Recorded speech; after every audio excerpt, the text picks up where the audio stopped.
Yeah,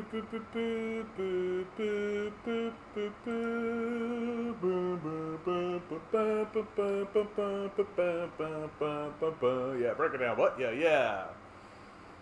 I want you for the revolution. Here we go. Another live stream. We've done it. Today, I went out with a friend. We walked up and down the beach, and I am sleepy. No two ways about it. It's a beautiful day. Good to get out in the sunlight. Good to get around. Good to get to the beach. Good to see the water. Good to go around. Good to see my friend. Good to do all of that kind of stuff. But boy howdy, it definitely took something out of me. So today is going to be kind of a distracted, sleepy one, I feel. I hope you're all doing well out in the world. I hope everything's treating you well. I hope things aren't getting you down. It's easy to get down, you know? It's easy to get down. It's easy to feel overwhelmed and distracted and have everything kind of come at you. So, I love this new one here. We got a good one from Existential Comics today. Rent is a tax that poor people pay to rich people for the right to live in society. And then each year, Americans pay $512 billion in rent. That's money earned by labor and transferred to those who own property because they own property. We pay over a third in rent that we pay to income tax, 1.4 trillion. If you are poor, you likely pay much more in rent than tax. I find that to be very interesting. We don't actually talk about rent as a form of taxation, right? And it actually is. You're essentially taking the money that you make in your life. I know for myself, all of my money goes to rent these days. Rent is so ridiculously high. Rent is so ridiculously high that all of the money that I make in my job and on this channel and everything is essentially just going to bills and rent. Like this whole, I was just thinking about this today, right? When I was growing up, there were people on television, people like Al Bundy, people like Homer Simpson, right? Who worked a job, had a house, a wife, a car, kids, and that was considered normal. That's what they used to call the American dream, right? That doesn't exist anymore. That's not a serious thing. Sure, you'll find like a small fringe minority of people, and their attitude, of course, is fuck you, I got mine, while the rest of us kind of point out what's happening in the society. But it wasn't that long ago that a guy like Al Bundy could exist. It's not like Al Bundy was a doctor, a lawyer, or engineer, right? He was a shoe salesman, for God's sakes. Not even the manager of the shoe store. He was just a minimum wage worker, and this was enough for him to have to sustain a spouse, kids, a car, a house, a dog, and go on vacations, and that's considered normal. That's all gone. That's all gone. And we're all just accepting it for whatever reason. We're all just sitting around accepting that rents have skyrocketed, that the home market is getting bought up as the society declines into a form of fascism. So, what are the signs of that? Well, I've been reporting about the MAID issue for a while here, the medically assisted dying program, for a few days now. I know that there are regulars who come into the chat with some consistency who are always talking about the MAID issue, right? And usually someone's saying hi to me in the chat here, so I'm just taking a second and making sure. Am I going? Yeah, I'm going. All right.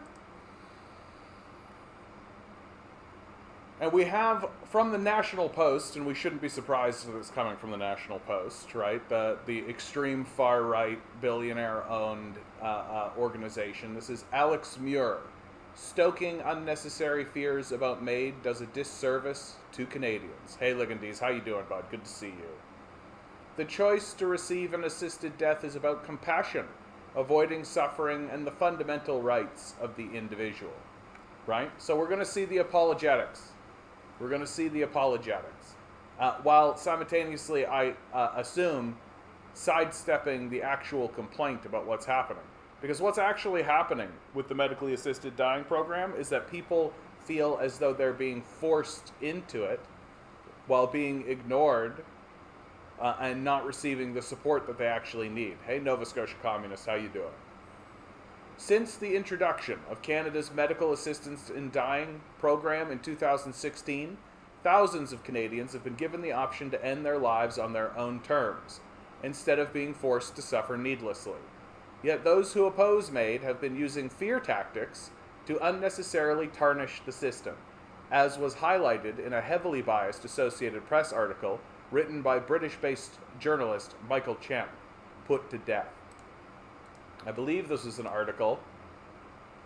Did I read this one? This wasn't the article that I specifically... Oh no, I read this article 3 days ago. I read this article. Yeah. The term euthanasia was used throughout the piece, is often equated with mercy killing, and does not reflect the robust federal legislation in place in Canada. This is why we use the term medical assistance in dying, which has been accepted to mean the legalized, compassionate end-of-life care provided by Canadian physicians and nurse practitioners at the request of the patient, in specifically outlined, safeguarded circumstances. Beyond the biased terminology, so literally it's a semantics argument, right? This is what the apologists are going to do. They're just going to use a semantics argument. They're not going to actually address the core issue. Let's read on, see if they actually address the core issue, which is that disabled and poor people feel like they cannot get the support they need and feel as though they are being forced into a medically assisted dying program instead of getting the supports that they actually need to survive. The implication that individuals are systemically being coerced, into choosing MAID is unfounded, except their actual testimony. If healthcare providers inappropriately suggest MAID to a patient, then these instances should be investigated, but they are rare. Well, first of all, the legislation doesn't permit that. So this idea that this guy is saying, these instances should be investigated, well, the legislation itself doesn't permit that, doesn't allow that to occur. And is it rare? How rare is it? I myself have already seen at least 4 separate occasions, 4 separate individuals with this narrative. That's rare, I guess. It is noteworthy that to date, no wrongdoing has been found in both the dated stories highlighted in Chen's article. Yeah. I mean, there's no wrongdoing in the building of the Death Star, right? We built the Death Star all according to law, right? Like, the issue is that the law itself is unjust. Another criticism leveled in the piece was the lack of consent from the families. The MAID process was specifically designed to assert individual rights and avoid coercion. There is therefore no obligation for applicants who qualify for MAID to seek consent from their families. It's less consent and more that they weren't even informed, right? I think that's the big fear of all of this, is that this can all happen without the family or anybody being informed, right? That's what makes it so terrifying. The article raises further fears about access to medically assisted deaths by those with disabilities, yet this is a subject that has been carefully considered by the courts. In 2015, Supreme Court ruling in Carter v. Canada established criteria for the initial MAID legislation, Bill C-14.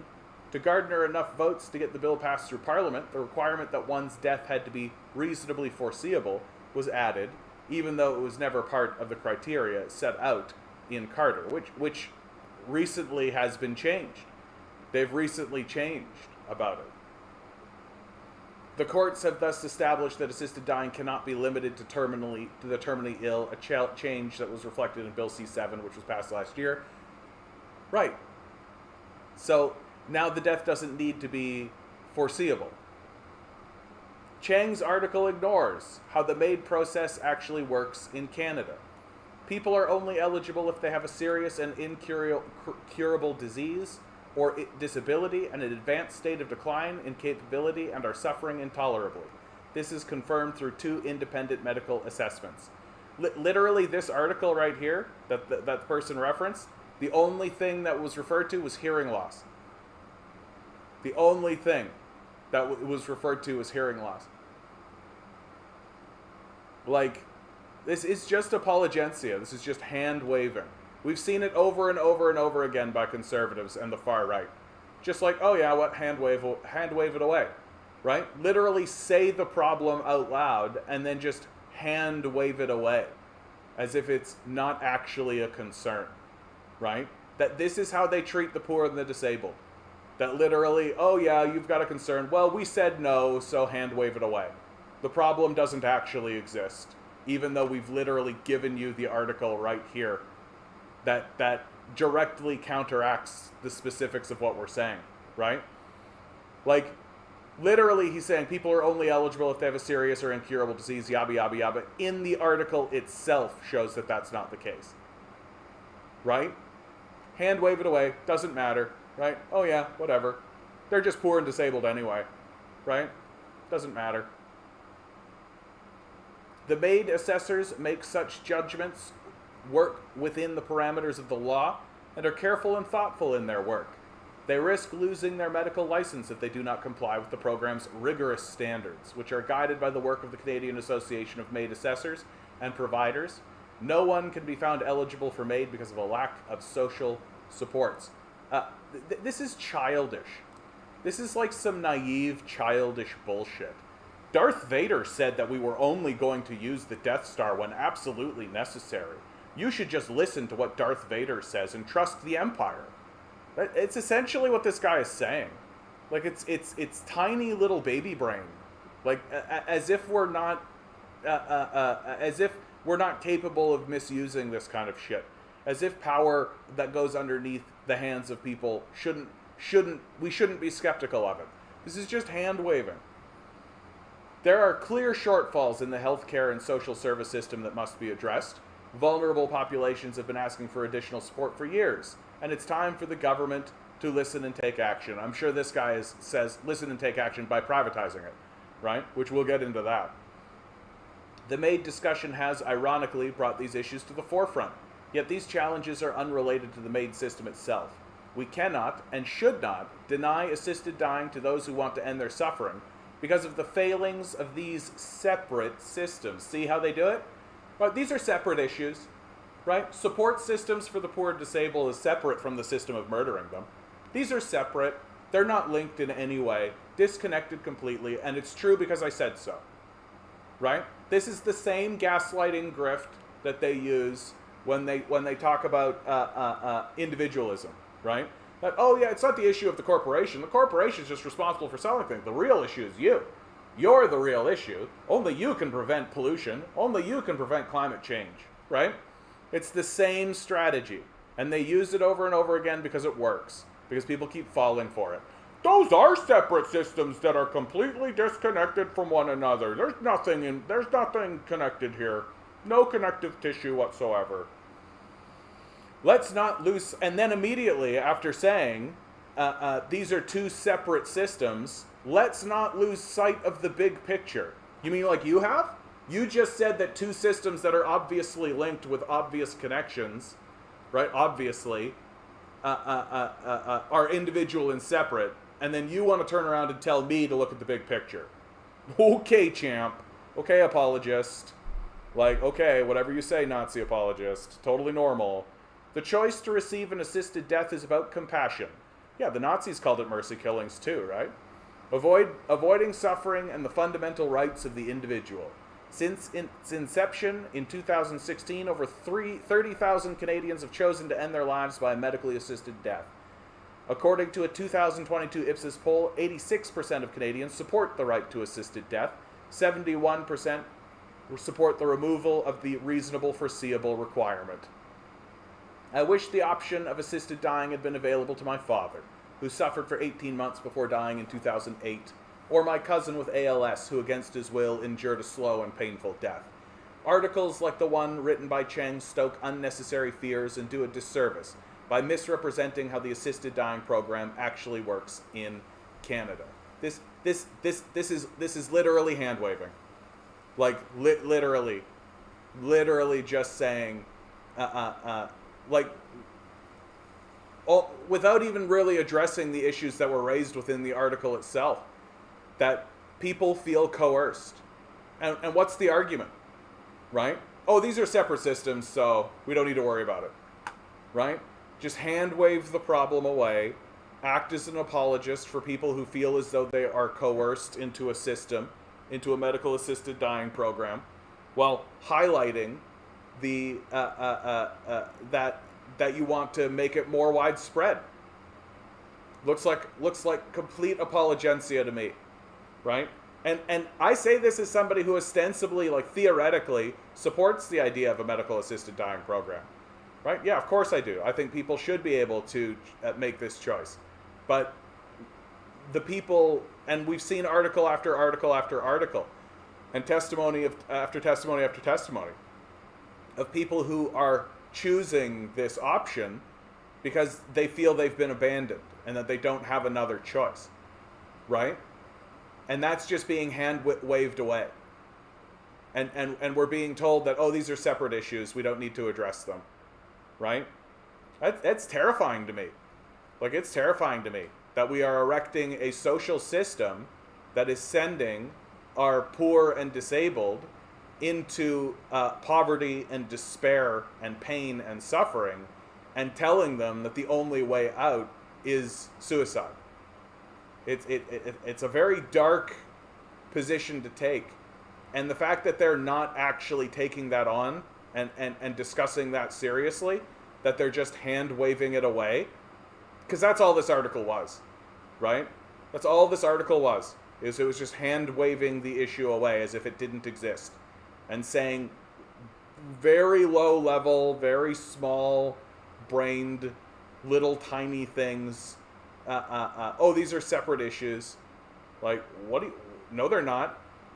No, they're not. Not at all. Like, not even close. I'm deeply, deeply afraid that our country is descending down a very, very dark timeline and a very, very dark path. And things like this don't help me out with that. Doesn't help me, doesn't ease my mind. Like, if this article had have said, yes, these cases exist, and we have to address them, and we have to take more seriously the idea of raising social services and increasing the amount of focus we have to alleviate poverty, to alleviate the suffering, to alleviate these sorts of things, right? Like, if that's what they were saying, then I would be like, oh, okay, right? An acknowledgement of the reality of the failure of the system, a desire to actually focus on solving the issue, right? But that's not what they're doing. They're just saying "nuh-uh" and hand waving it away, right? Oh, you're just misrepresenting the program. You just don't understand how the program works. It's too complex for you. It's like the same Jordan Peterson bullshit, right? Oh, you just don't understand it. It's too complex, right? You don't have a PhD in law. Like, you don't have these sorts of things, right? You just don't understand what's happening. No, we understand pretty clearly. We understand that there are poor people who are being coerced into the medically assisted dying program, and that you are basically ignoring it. Very, very straightforwardly. And all you can do is say that, oh, we're fear-mongering, right? And strawmanning the whole thing as well, right? Like, things like, it's not about the lack of consent from families, it's about that families aren't being informed. It's not that we're against, in principle, the idea of medically assisted dying. It's just there's an obvious flaw here where two connected systems are being treated as though they're independent from one another, right? As this guy outright said. I'm just, this did not ease my mind at all. And this person, this is Alex Muir, is the chair of Dying with Dignity Canada. The idea that this guy is working super hard to ensure that the poor and the disabled have a way out and can die with dignity while not actually being interested in ensuring they can live with dignity, that's scary. That's scary to me. It's very scary to me that there are people who are hyper-focusing on ensuring that we can kill people, but not at all interested about finding out how these people can live with any amount of dignity whatsoever. Absolutely terrifying to me. Good to see all you guys. Major, how you doing? Yep, Major Hydraulic. I'm still leaning more towards probably the biggest existential threat to disabled people since the Nazis program in Germany in the 1930s. Seems like. I think at least there is the minor difference, and it's not that minor of a difference, that the German program wasn't voluntary. That's something that we should acknowledge and be honest about. When the Germans were doing these mercy killings, they weren't asking for consent. They weren't saying to these disabled and the quote unquote useless eaters in Germany, you know, it wasn't a voluntary program. But like, if the society takes a hard turn to the right, the framework's already in place, right? And it looks like there's plenty of people in the society that would be fine with it. Ligandy says, I'm not obliged to be objective about the yogurt genocide if these are the people I'm dealing with. Yeah. But two wrongs don't make a right. Yeah. Viva Frey has been covering Made pretty well. Yeah, I mean, Viva Frey is far right-wing. He's not an ally. But at the same time, like, I'm seeing, to me, this is not a left-right issue, right? This isn't. I can see, like, conservative right-wing types being very concerned about this, just as I can see left-wing communist types being very concerned about this. To me, this is a very human issue. Yeah, assistance in dying is only Belgium, Canada, Colombia, Luxembourg, Netherlands, New Zealand, and Spain. It is a narrow bandwidth. And again, I say, theoretically, like on paper, I used to work in funeral services. There were a lot of people that I think, hey man, like maybe you need a little help here, getting out of here. You know? And like, if you're 100, right, and your life is just living in pain in a bed, you know, I don't think that it's necessarily a bad thing. But if you're like 40, like some of the stories we've been reading, if you're like 40, my age, like if you're my age, and you've got a disability where you're like allergic to chemicals or something, and you're desperately trying to get yourself into a living condition where you can actually not be surrounded by chemicals and smoke and shit, and it's just not happening, and finally in a state of despair you go and you do this, and the system goes, yeah, okay. I have a very big problem with this. Like, I've got a very, very big problem with this. Like, why is it that we're so focused on letting people die with dignity, but we're not that interested in letting them live with dignity? It's very shocking to me. And a good evening to you, Anemone.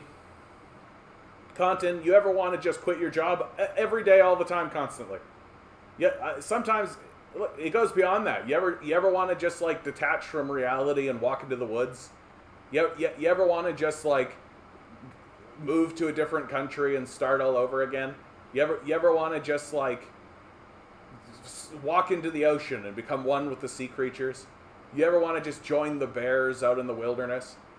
Right? Like this society that we're in is maddening. It's maddening. And it's maddening on like, we're alienated from our own communities and our own societies and our own humanity. We're alienated from our own humanity. This is a conversation that I had with my friend today, right? She and I get talking about existential issues and all this kind of stuff. And today we talked a lot about human sexuality and how alienated we are, even from our own personal sexuality, right? That a big thing that I think is happening in the quote-unquote battle of the sexes and in the manosphere, right? You see a lot of this in the manosphere, where Andrew Tate, which vomited up Andrew Tate, right? But you see a lot of people who don't have a grip on their own sexuality or their own position in life, and they don't understand that, like, men especially don't understand that, like, women live in a space of fear, and that things like Roe v. Wade have really destabilized the conversation in big and serious ways, and we're alienated from each other, and alienated from understanding how other people are experiencing reality, and so of course I want to quit everything, dude. That's why I'm a communist. I want to quit this whole capitalist bullshit. It's all fucking nonsense to me. Why are we living this way? Why are we accepting this? Why are we accepting this idiotic idea that we have to wake up every single day and go to a place we hate to do a job that has no value, for people who would abandon us in a fucking ditch if they could, if it made them a penny, so that we can give all of the money we make doing that to people we've never met, who literally will evict us into homelessness if it makes us $1. Like, this is the society, this is culture, this is what we want. It's just fucking annoying. I'm just fucking annoyed by all of it, all the time, constantly. And we just do it. Just, okay, I guess I'll get up again and go fucking waste my life at this fucking pointless bullshit. Like, yeah. You ever want to quit your job? Yeah. Like, yeah. Isaac, how you doing? Facebook just blocked me because I said that not allowing Russian tourists into Europe is not a very smart move when tourism is one of your main sources of income. I just laugh. Yep. Like, we're in a censorship regime now, right? Like, Facebook is especially bad. I don't really understand the ethos behind it, but Facebook is especially bad for it when it comes to, like, they'll allow overt Nazism on Facebook. You can be an overt, totally open, completely arguing in favor of Nazism, Nazi on Facebook. But if you say, like, Russians are people too, you're gone. Right? You're gone. That's the tilt towards fascism. That's the tilt towards fascism. Yeah, at least he's bringing it up. This is in regards to Viva Frey. Yeah. And again, like, I think the medical assisted dying issue, like, it's this one supersedes left, right, up, down, all that, right? I think people of all stripes are right to be concerned, about this. And to see someone act as essentially an apologist and sort of hand wave the issue away. And the issue is very specifically that people who are disabled and poor feel as though they are being coerced into a medically assisted dying program that tells them that they can die with dignity because they feel they can't live with dignity. That's what it is. And it's just being hand waved away, just like the disabled always are, just like the poor always are. This whole article is essentially just this guy saying, get a better job. That's all these guys can ever say to us. No, just get a better job. Don't do any systemic analysis. And when this guy does do a systemic analysis, he literally just goes, yeah, but these things are separate, so it doesn't matter. Just hand waving it away. As if there's no connection when there is very obviously one. It's terrifying. It's terrifying. Yeah, they're not forcing people, but they are creating the conditions so people don't have a choice. And those conditions are getting worse. Like, that's the other part of it, right? It's not like this issue is happening and then there's like a path and we see, it's going to improve, right? Inflation is eating away the income of these people. Rents are going up. Everything is getting less affordable. This issue will only get worse. Yeah, I think they just want the West to collapse.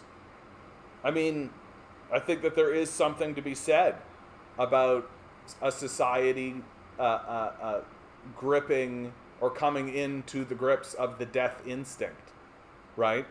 That societies can be interested in building and following a life instinct and a growth and a desire to improve and all of this. Societies can also become fascinated with the death instinct too. And I think that's where we are. I think that we're becoming like an apocalyptic culture. You can see that in our movies, right? How many movies are post-apocalyptic these days, right?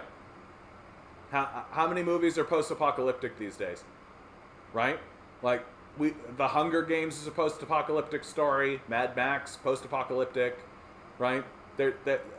At least one big major blockbuster film is a post-apocalyptic story, right? And we're constantly being bombarded with this fascination of the death instinct. The major villain of the Marvel franchise was Thanos, whose objective was to right the wrong of resource depletion, like the Malthusian worldview, which incidentally, the Marvel movies didn't do anything to actually counter. It was simply assumed that he was correct, right? That his theory of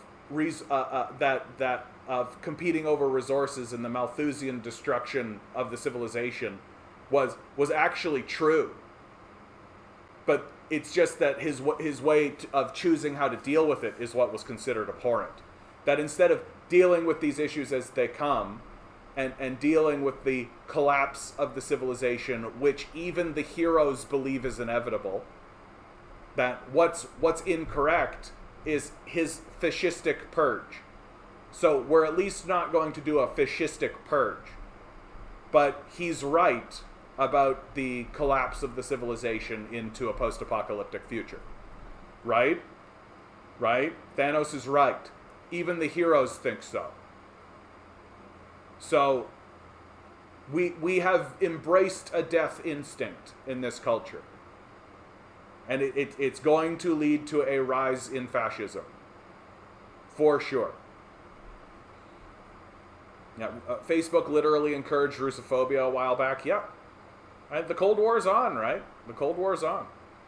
They use the term dignity to make you think it's a good thing. Yeah. A year ago, €1 cost $1.20 and now is less than $1. Yeah, good old death cult. Thanks, Rusty. Content, no, I just want the West to collapse. Here we go. Good. I'm in a real the West is incredibly irredeemable mood today. One thing keeping me alive today is that I'm married. That is it. Well, and me, Content. You can't commit suicide, Content. You can't leave me here by myself. Come on, Content. Think about me for once, goddammit. I know exactly how you feel, Content. I know exactly how you feel. I have these days myself.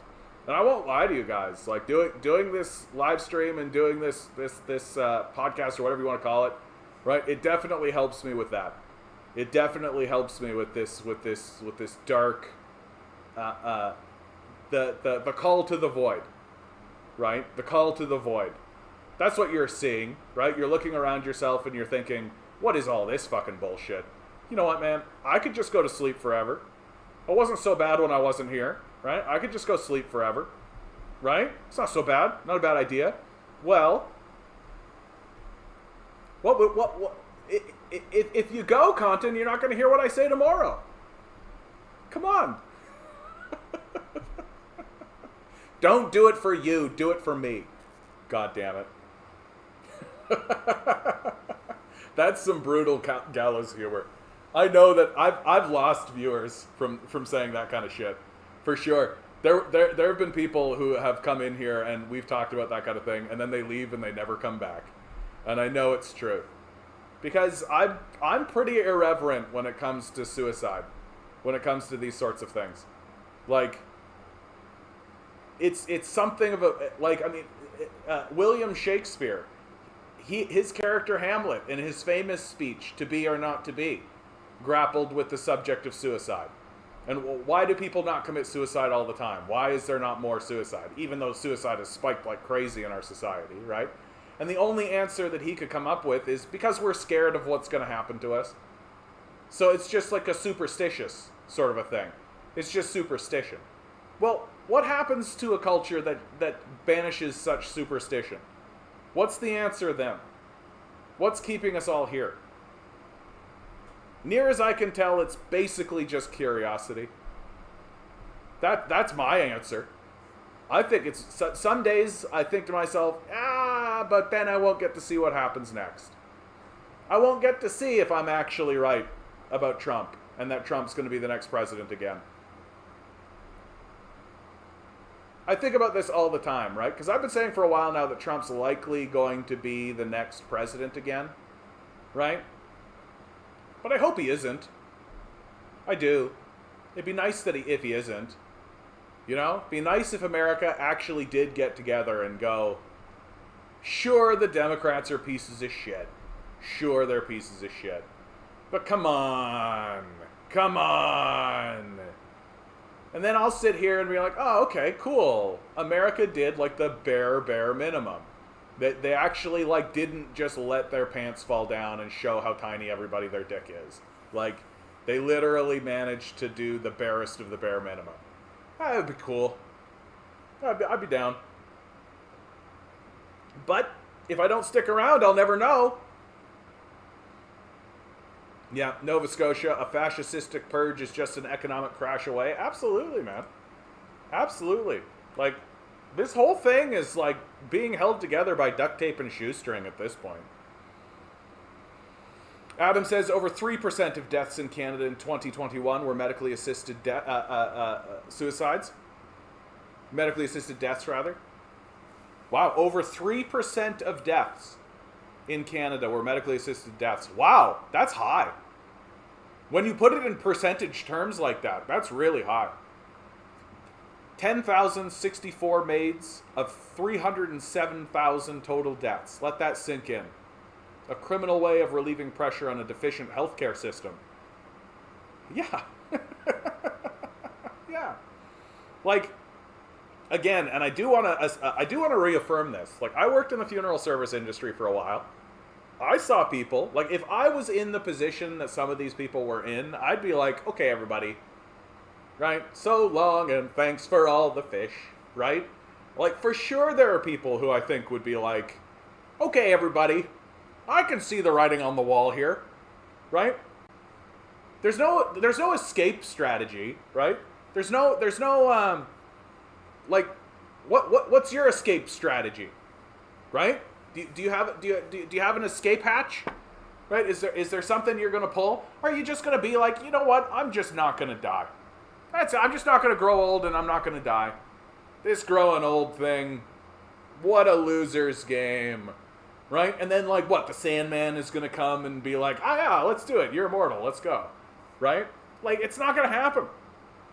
It's not gonna happen. So there's no way out, right? There's no escape strategy. So I am like, if you're like 85, right, or like 93 or 152 or whatever, right, and it takes you 53 hours to go have a shit or something, right? Yeah, maybe being like, yeah, you know what? I think it's might be the moment, right? Maybe okay, right? My concern is when you're like 40 and you've got like a disability and like you're trying to just like get into a new, and you're trying to survive and the system isn't permitting it. I get very scared of that. That's very like, what? That seems very callous. It seems very uncaring. And I keep saying to myself, yeah, if the system is going to abandon those people, the system's going to abandon me, for sure. For sure. Like, if I suddenly get into a position where, like, let's say I get, like, prostate cancer, right? There's one that happens in my family. But what happens if I get prostate cancer and then I just get told, yeah, we're just not going to give you the care you need, right? Okay. Like, I can't get surgery. I can't do the stuff. Because the system gets privatized. And they're like, yeah, it's going to cost you $300,000 to get that surgery that used to be free. That your dad got for free. That your grandpa got for free. Right? Yeah, but now it's going to cost $300,000. Right? Like, where do you think this goes? And the idea that it's just kind of being hand-waved away by people who are actively pushing the system forward. It's very scary. Yeah, I'd rather be offered MDMA than offered MAID. Yeah, dude. Let's just drug the population up. Let's just do it. Let's just get everybody high on drugs. Everybody must get stoned. Da na na na na na. Everybody must get stoned. Yeah, I don't want the West to collapse, says Rusty Shackelford. I want us to surround the halls of power and excise the sociopaths out of office. Yeah, that'd be nice. I think the two are hand in hand, Rusty. I think for people to finally get together and finally do it, it's going to require deeper collapses.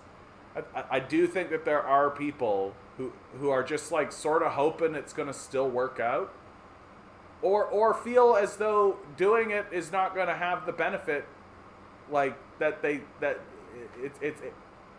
there is just kind of a sense of hopelessness that's taken over, right? It's not apathy, it's hopelessness at this point. And so people are basically just saying, I'd rather spend time with my friends and family. I'd rather just fuck around.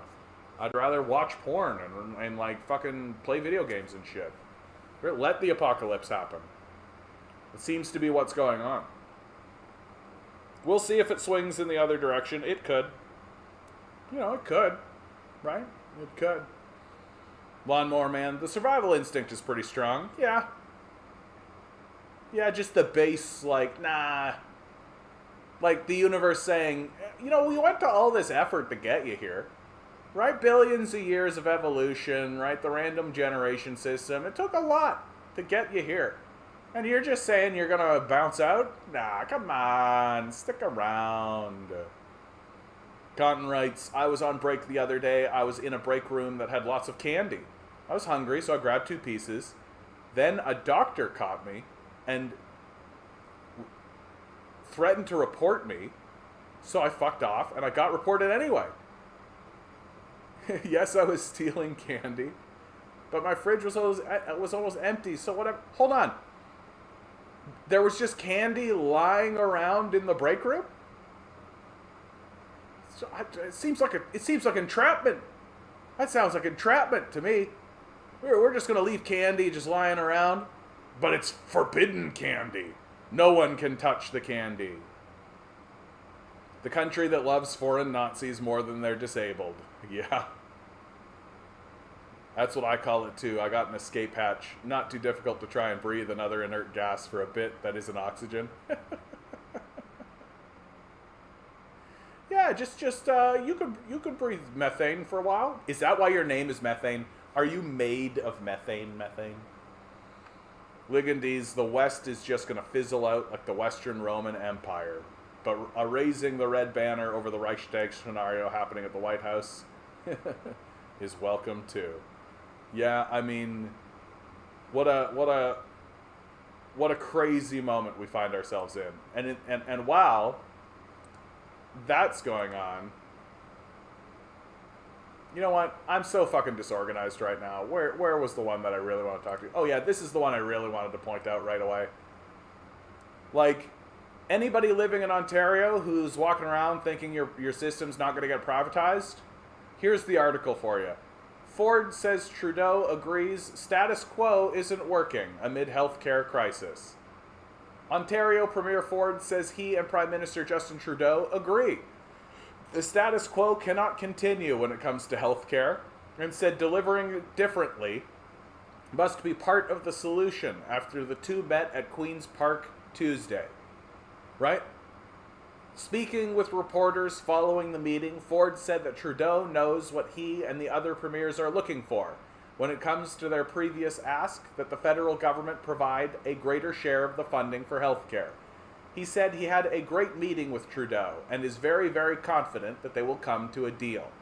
Because what Ford's trying to do is he's trying to increase the federal, he's trying to increase the amount the federal government will give, so that when they privatize the system, those increases will go into the pockets of their buddies, and they'll be able to just barely maintain the service they're providing right now.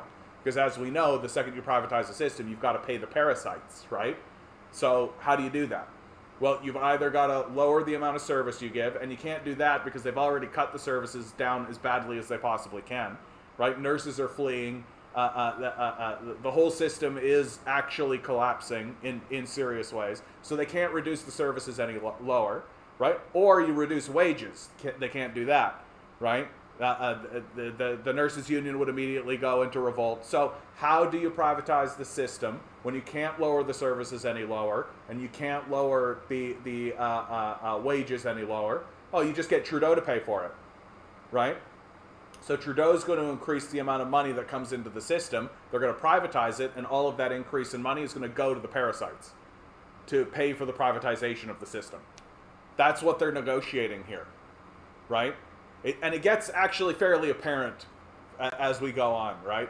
The premiers have said the federal government provides around 23% of healthcare funding, though the federal government has disputed that figure, says it's closer to 35%. The Ford government has been under fire this summer for lengthy hospital wait times amid a province-wide shortage of healthcare workers. Ford acknowledged Thursday that people should not have to wait 10 to 12 hours or more to be seen by a doctor. Ford said he and Trudeau agreed that whatever the funding arrangements, healthcare needs to be delivered differently. We do have to deliver it differently. We do agree neither of us are healthcare experts, but I rely on the CEOs in the healthcare sector to give us advice. Not the doctors, not the nurses, not the people who are actually doing the job, not even the hospital administrators. The CEOs in the healthcare sector. What do you think their solution is going to be? Oh, I could make more money for myself. Yeah, I know how we can make a whole bunch of money for ourselves, right? They're just telling you that they're doing it. They're not hiding it. Speaking with reporters, Ford defended his government's plan to make it possible for hospitals to transfer some patients waiting for long-term care to nursing homes not of their choosing, a plan that has faced questions and caused alarm among some observers. Asked Tuesday whether he would guarantee that patients would not be forced to pay the uninsured hospital rate of $1,800 per day if they refused to go, Ford was non-committal, but said the current rate sounds too high. Well, I'll tell you right now, I can't say 100%, but $1,800 is absolutely ridiculous, Ford said. We'll have to work out a cost, and the hospitals will have to work out a cost because the people that are determining that is not me personally. It's just the hospitals in Ontario Health, so they'll work it out. But I guarantee it's not going to be $1,800. We just want these patients to go to a proper environment that is just better for them. This guy is an incompetent rube. Like, this guy is fucking in over his head. He doesn't know what he's doing. Right? He's literally turning to capitalists and business owners and asking them for healthcare advice and attempting to privatize the system based on the idea that that's somehow going to improve things when it never has and it never will. Ugh. Tuesday's meeting marked the first time Trudeau had visited Ford's Queen's Park since 2018. Yabba yabba. I know Canadians want to see the orders of government working together, Trudeau said ahead of the meeting, and I'm always looking for that and really appreciate your welcome here. Ford said he and Trudeau also touched on three main topics in their meeting: housing, immigration, and infrastructure. They agreed that all three levels of government must work together to do what they can to build more homes faster, Ford's office said in a statement following the meeting. The two leaders also discussed Ontario's desire to welcome more economic and skilled immigrants to the province. And the Premier raised that removing barriers to immigration would significantly help Ontario respond to current labour and workforce shortages, including in the health care sector, right? So the solution is slavery, right? They're going to use like the temporary foreign worker program and use other slave systems. That's why you got to destroy countries, right? You got to destroy South American countries. Where else are you going to get these immigrants from, right? You got to destroy their country, force them out, force them on this crazy journey, maybe get them to spend some time in these ICE detention centers where they finally collapse at your doorstep, right? Where you pay them like, 25% of minimum wage and make them live, 12 to a room.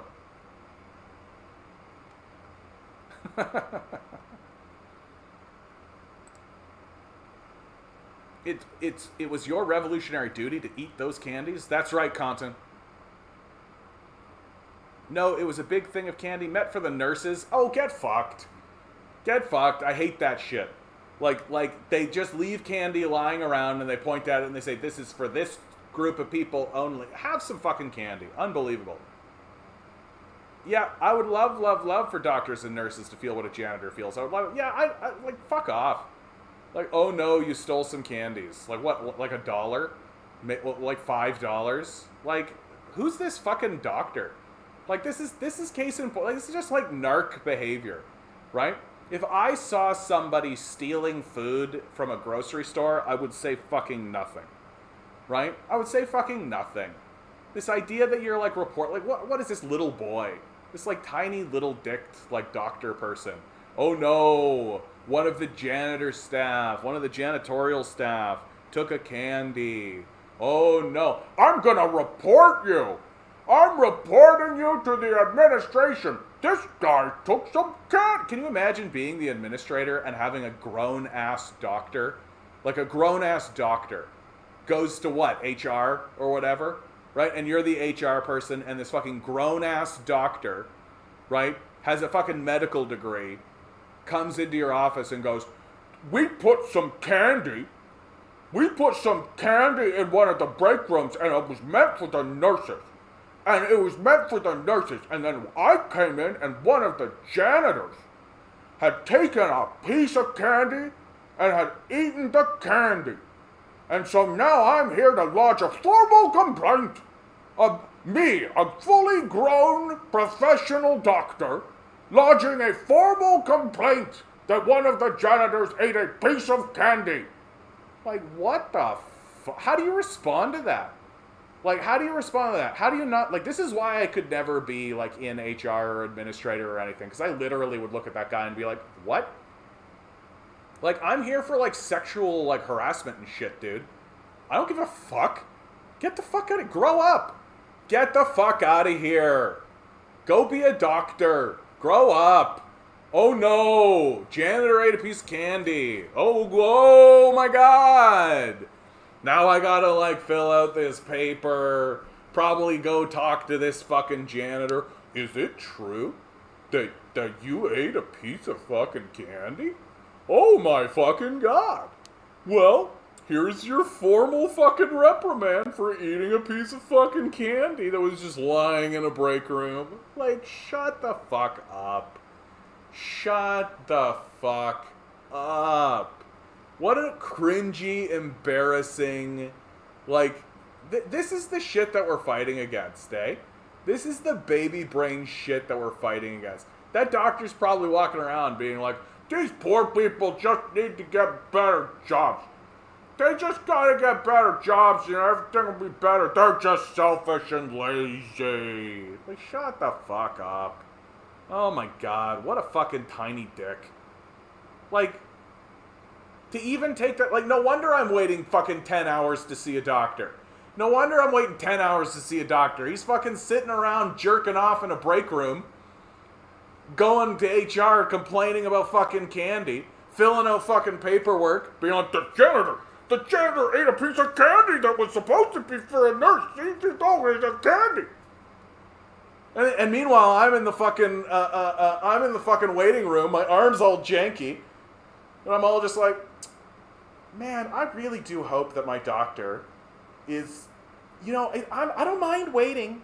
You know, I don't mind waiting because, you know, my doctor, he's doing something. He's doing important work. You know, my doctor's doing important work today, and I know it. He's seeing people. He's helping people. What a profession. What a great and blessed profession. You know, real professional people who are really trying to take care. And I know they're overworked, and I know everything's difficult for them. So I don't mind waiting.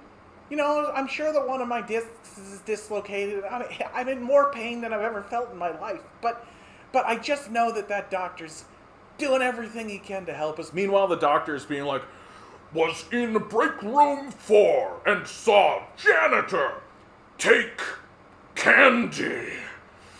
Oh, candy. Like, these are our healthcare professionals. Really? Get fucked. Get fucked, man. That's what I think of anytime people are like, well, doctors should be paid more. No, you know, what they do. I'm like, really? Okay. Like, if you say so.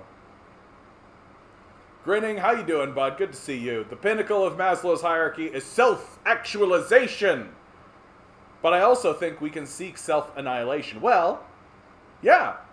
Like, that's a form of self-actualization, right?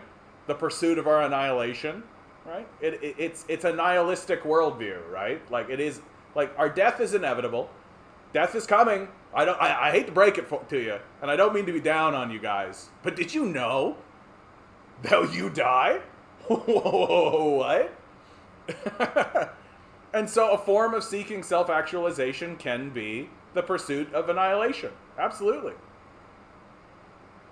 Grinning says, I have kids, although suicide is something that I've contemplated in the past, I can never put my children through that. Yeah. Yeah, absolutely, man.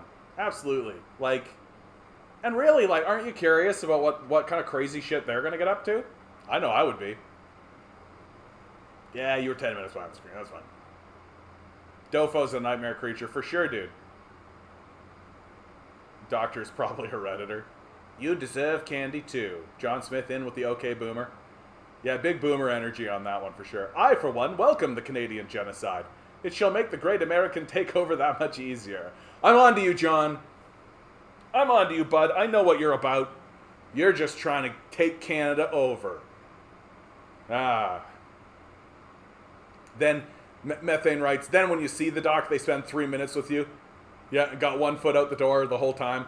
And the entire time that they're writing, they're just like sitting there going like, I can't believe you took the candy. Oh, I can't believe you took the candy. And that's the reason why he misdiagnoses you, because he's just like fuming. He's just sitting there fuming about how much fucking candy. Oh, the can, I can't even believe it. And then when you actually do like a cost-benefit analysis, the amount of time that the doctor took complaining about the fucking piece of candy was like, it cost the hospital like $300 to have this guy complain about like 5 cents worth of candy eaten.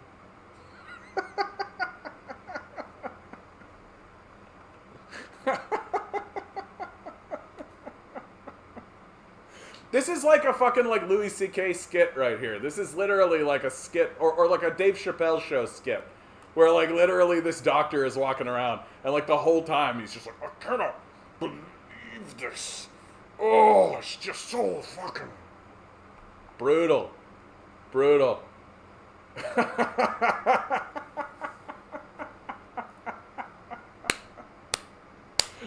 Content, man, sometimes I sit around and I think to myself, why am I doing this live stream? What is this live stream for? What am I accomplishing? But you know why I do this live stream?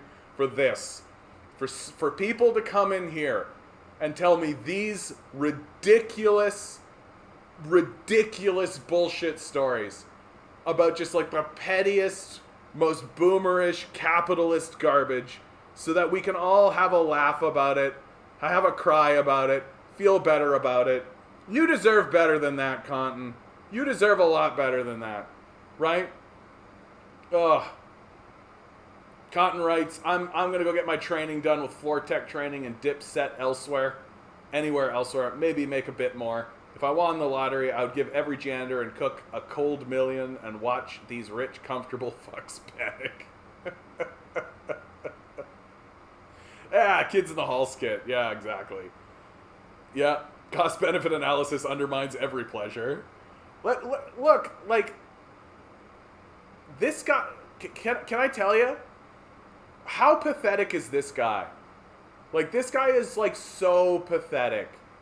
Like, if you are doing that, if you are doing that kind of behavior, if that's the kind of shit you're doing, you are living in fucking misery.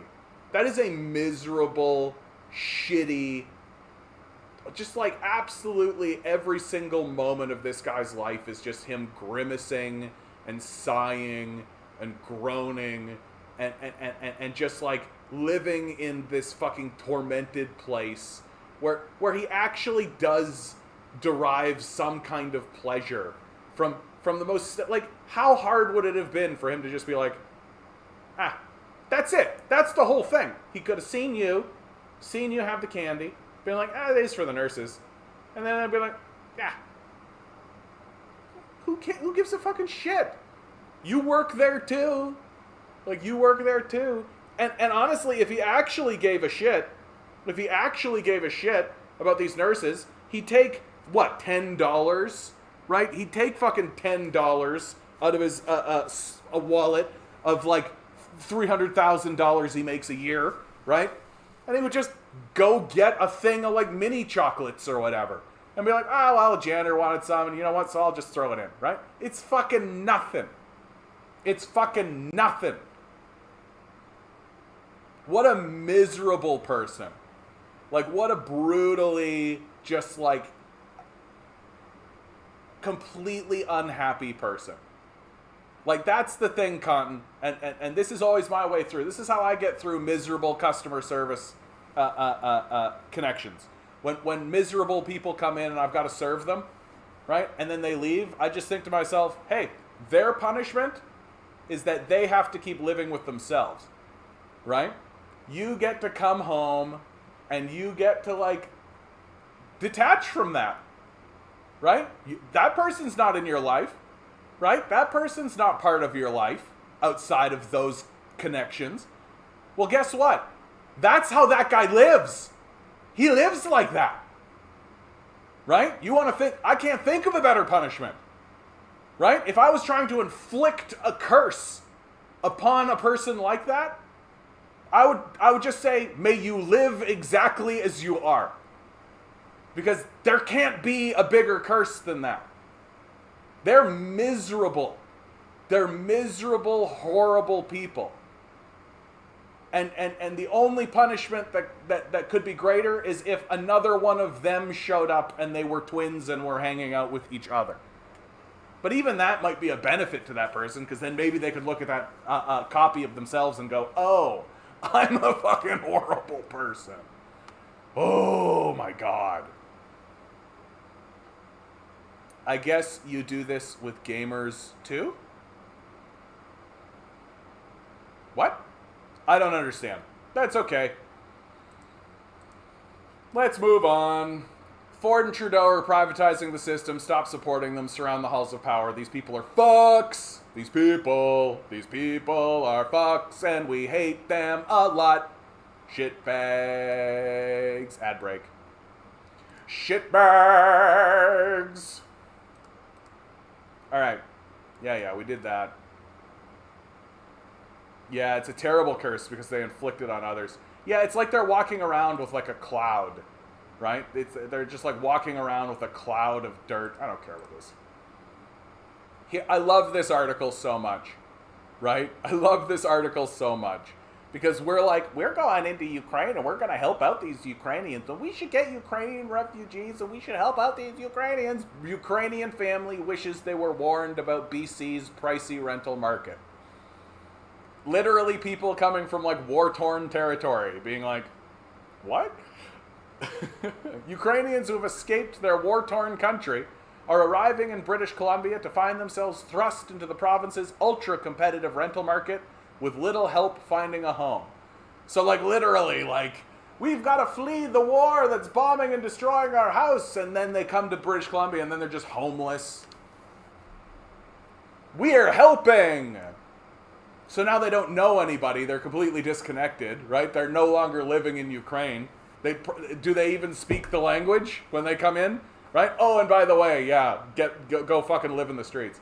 Dr. Arif Kamar reached Canada with his wife and 3 children on August 15th and has spent the last 2 weeks in a desperate search for an adequate 2-bedroom house. When I go to see a house, there are 15 people, 20 people, 30 people waiting there, Kamar said. And then guess who buys it? Fucking BlackRock.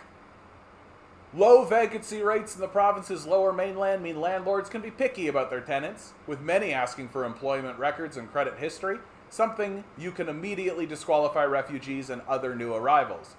The rental rates that even cramped accommodations can fetch has also left Kamar stunned, particularly after clearing out much of their savings, spending about $7,000 on long, zigzagging flights into Canada. $7,000 to get to Canada. Jesus Christ. I was going crazy, he told CTV News. For small basements, they're charging $2,200, $2,400. Yeah! Welcome to Canada, motherfucker. And as they've grown increasingly anxious about finding a home, Kamar and his family have nearly fallen prey to online scammers offering to help them settle for hundreds of dollars, an issue acknowledged on the BC government's Welcoming Ukraine website. Dwindling list of Canadian host families, right? Oh, Canadians, we're not extending the olive branch. Oh, big fucking surprise. Kamar's family of 5 has been living at Richmond hotels since their arrival, fully funded by Success, one of the largest providers of settlement services in the province. But hotels are supposed to be a temporary measure, and Kamar said he has faced daily pressure to find somewhere permanent, something he has struggled to do, despite repeated calls to a variety of organizations in the province. Among them is the Maple Hope Foundation, which has helped nearly 70 Ukrainian families settle into BC since the start of the Russian invasion, pairing them with Canadian host families and developers willing to provide free rent. But with no end in sight for the Ukrainian conflict, the war has lost too much of the public's attention. Yeah, we're like a schizophrenic 2-year-old, right? Literally, we're like, we're going to help the Ukrainians and everything will be great. Did you see that Will Smith punched Chris Rock? That's literally what happened. It's literally what happened. Just like Will Smith came in, slapped Chris Rock, and slapped Ukraine right out of the media. Nobody gave a crap. Nobody cared. Right? I think it's human nature. We get used to things. Even something horrific like this, she said. No, we just stopped talking about it. Because if we were to keep talking about the Ukrainian crisis, the truth of it would come out. Right? So what we got to do is we got to go, Ukrainian crisis! And then just stop talking about it. So you just wedge into the consciousness of the Canadian people, Ukrainian crisis, unprovoked attack, all of that. Moving on. Don't ask any questions. Don't actually look into it. Certainly don't look into the history. Certainly don't talk to your local communist. Right? Certainly don't get a different perspective. Right? Just keep watching the news. And while Kominko believes the BC government has done a great job in aiding Ukrainians by providing 6 months financial assistance and helping them secure employment, she said there is little help breaking into the pricey rental market because we don't help people find housing in this country. We don't help people find housing in this country. There is no system to say to people who need housing, here is your help to find housing. We don't do that, right? We basically just take we treat them like bait, and we dump them in the shark tank, and we let the sharks eat them. That's what happens. The province is not assisting them in terms of housing. What? And that's very unfortunate, Kaminko said. Financial assistance is close to $1,000 a month for 6 months for a single adult, but you know the rental prices in Vancouver. I love the way she said this. I can just picture this woman, right? She's just like, she's neatly put together. She's like an Umbridge type, right? But you know the rental prices in Vancouver, right? Discouraged refugee families leaving for other provinces. Kaminko says she's seen a number of families arrive in BC and scramble for weeks to find housing, only to eventually give up and move to another province. Something Kamar wishes he knew before booking his flight. $7,000! Jesus Christ. His message now to others eyeing Canada as they flee Ukraine: stay away from BC. Yeah, don't come to Ontario either, motherfucker. Right? All my love to you, right? I hope you're doing well. I'm sorry that a war happened in your country. Sorry it's our fault mainly. Maybe think about Manitoba. I bet the rent is reasonable in Manitoba. They should educate people not to come to BC, because BC has a problem with housing. Yeah, come on. They want your money. They want your money. They're stealing your money. That's what they're doing. It's a grift system. They should push them to maybe to go to Calgary or Halifax or Hamilton or somewhere far from big cities. Manitoba. Somewhere far from big cities. Manitoba. Do you want to freeze your balls off? Manitoba. How about some good old-fashioned casual racism? Manitoba. Do you want to be able to see a land that's so flat that you can actually see the curvature of the earth? Manitoba. The provincial government said it could not comment on Kamar's family situation for privacy reasons. Yeah. But noted that BC Housing is continuously working to help Ukrainians settle in the province. Our immediate focus is on housing options when people first arrive. Some of the options available are volunteer host family and short-term hotel stays, while families stabilize and are assisted to connect with a range of services and longer-term housing, said Ministry of Attorney General and responsible for housing, said in an email statement. I love it. The Ministry of Attorney General and responsible for housing is basically like, yeah, we'll put you up in a hotel, but you want a house, you gotta talk to the oligarchs. That's essentially what they're saying. Other organizations involved in housing include the federal government, the United Way, and Ukrainian-Canadian Congress. So far, the federal government has approved 216,034 applications under the Canadian-Ukraine Authorization for Emergency Travel Program, allowing Ukrainians to relocate into the country quickly. I wonder how many of them are Stepan Bandera fans. BC could not confirm how many have come to the province. Kominko agrees with Kamar that there should be messaging warnings Ukrainians to consider alternatives to the West Coast, but said there's a good chance it wouldn't reach refugees in fraught situations. I love it. Trudeau standing up and basically being like, the biggest problem that exists here in Canada is far-right extremism. What? Ukrainians? Come on in. Bring those Stepan Bandera posters. Come on. What a great hero. Yeah, come on in. Feeling very irreverent. Oh, a Ukrainian doctor is having a hard time finding a home? There was a socialist republic of a certain Ukraine that likely had a good solution for that. Already? Yeah. The whole thing is a scam. Absolutely. England was sending Ukrainian refugees to Uganda. Fucking absolutely, dude. Like, what the fuck? A woman from Ireland running small business was shocked when she got a $10,000 hydro bill. She flies a Ukrainian flag on her business and wonder why is her bill so high? You can get houses in the US for under 5 to 10K for some reason that just doesn't exist anywhere in Canada. Yeah. Get fucked, that's why. Like, get fucked, that's why.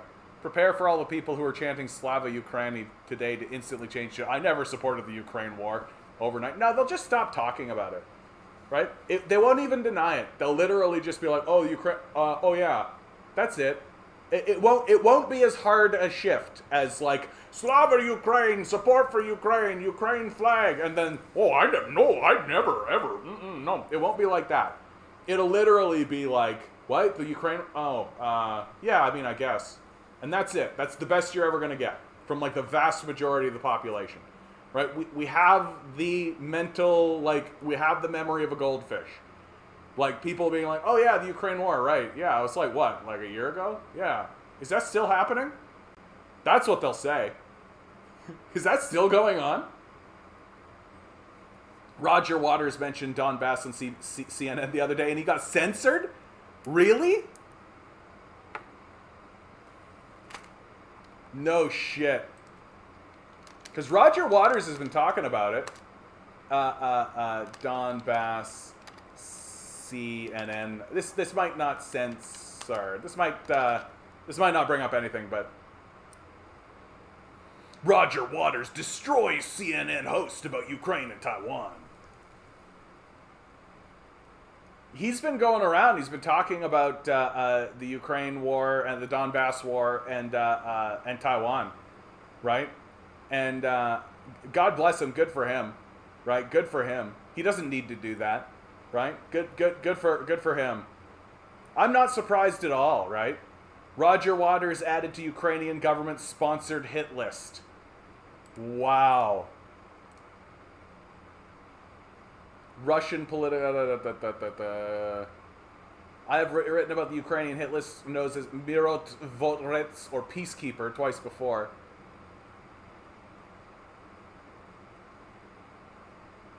Italian journalist Andrea Rocelli is listed as liquidated. Oh my god. That's terrifying. Literally, they're just creating like a death list. Right? Brutal. Brutal. I recall that, Ree Rogers. The censoring was extremely significant. Shit! Oh, man. Keep watching CNN. Serious news. I want you for the revolution. We can see it through. Cha-cha-cha.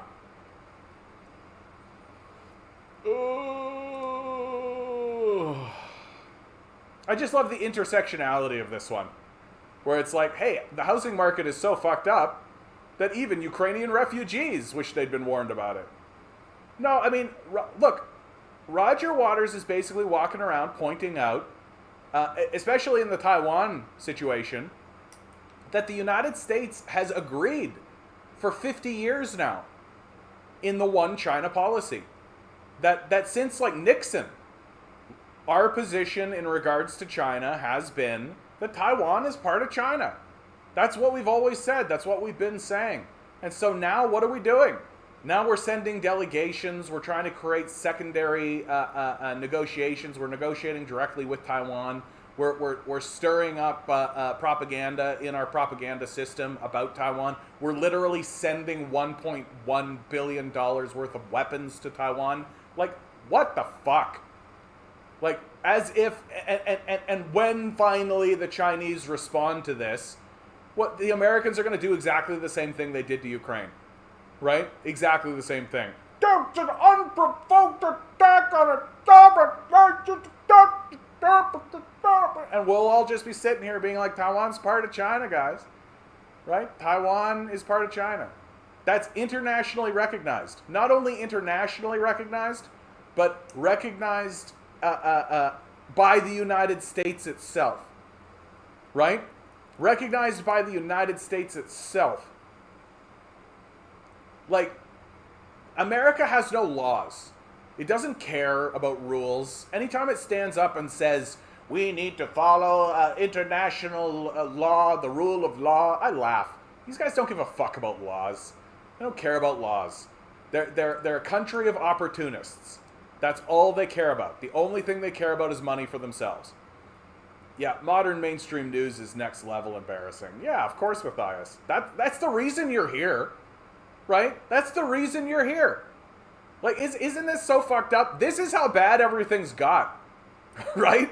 This is how bad everything is. That you guys are here.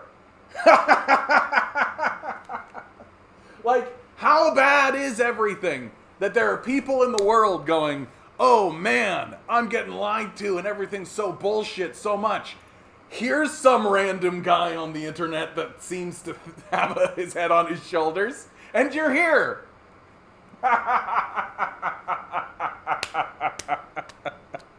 We're so fucked.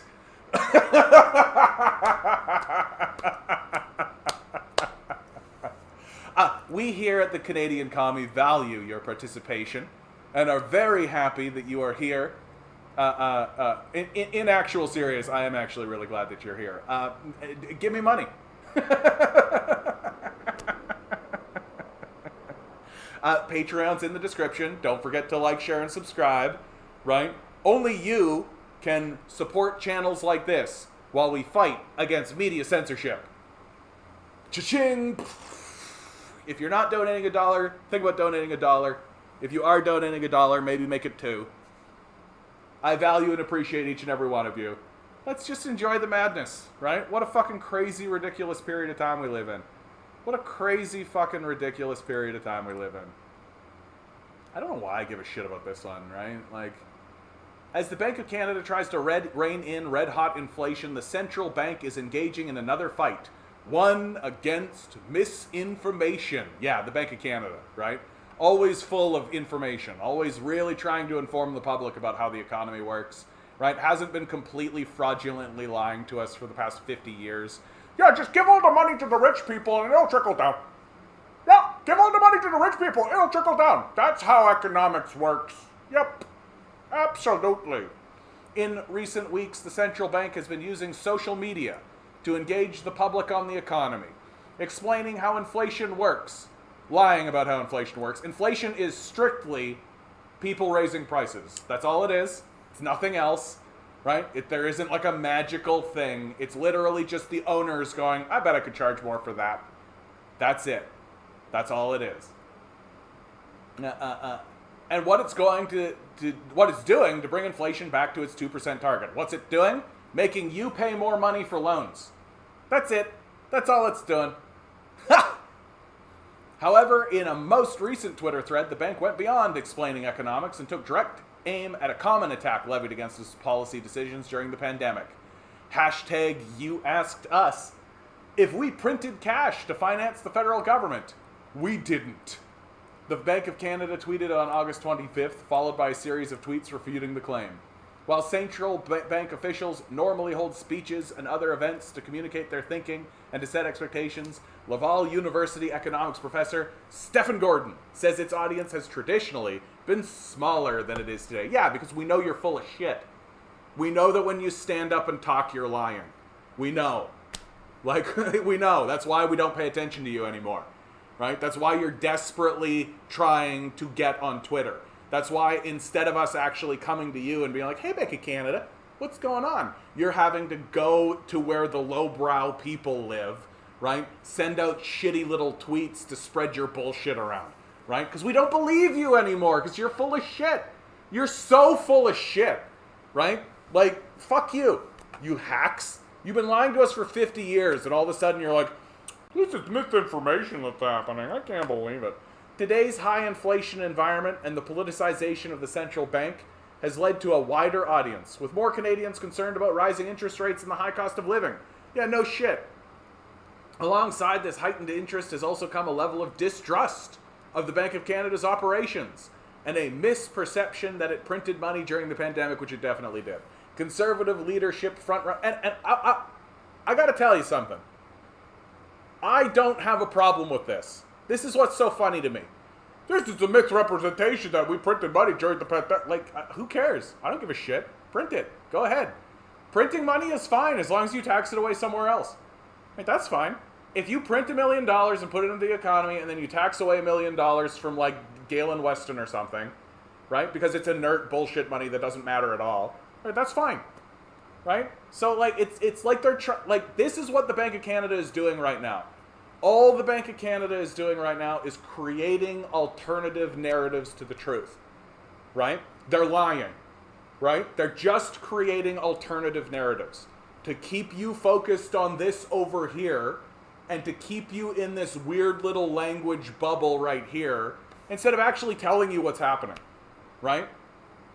So they'll fight tooth and nail. We didn't print any money and we're going to fight all this kind of stuff. It'll take us 10 years to sort this out while they literally pick your pocket. While they literally allow this wealth transfer, this extraction of wealth to just dump upwards. Because it will trickle down. You wait and see. You wait and see. Just give us another 50 years. Just wait until 2050 and then we'll have it all sorted out. Absolutely. Fuck you. Like, fuck these guys. Fuck these guys. Conservative leadership frontrunner Pierre Poilievre has been a loud critic of the Bank of Canada, vowing to fire Governor Tiff Macklem if he becomes Prime Minister. Poilievre has not explained how he plans to fire Macklem, given the Bank of Canada Act does not provide the federal government with that power. Isn't it great that we have this fucking financial institution that can just do what it wants in our economy? And our Prime Minister is literally like, well, what are you going to do? Oh, what are you going to do about it? What? As if the fucking Prime Minister couldn't just be like, yeah, we're going to reform that. Get the fuck out. Like, he also repeatedly claimed that the central bank printed money to finance federal spending and therefore caused inflation. I mean, again, right? It's something of a deflection. Inflation is when corporations raise prices. That's it. When the wealthy raise prices on us, when the owners raise prices on us, that's inflation. We can stop inflation. How do you do it? You go to the owners and say, if you raise prices, we'll arrest you. How do we know? Nixon did it. You can do it. It's not hard to do. You just have to not be a fucking coward. So not a politician, basically. However, the Bank of Canada and economists say that's not what happened, because we believe them. There's always been this expression of the bank printing money whenever they engage in these kind of policies, but it's not actually what happens, says Jeremy Cronick, the Director of Monetary and Financial Services Research at the C.D. Howe Institute.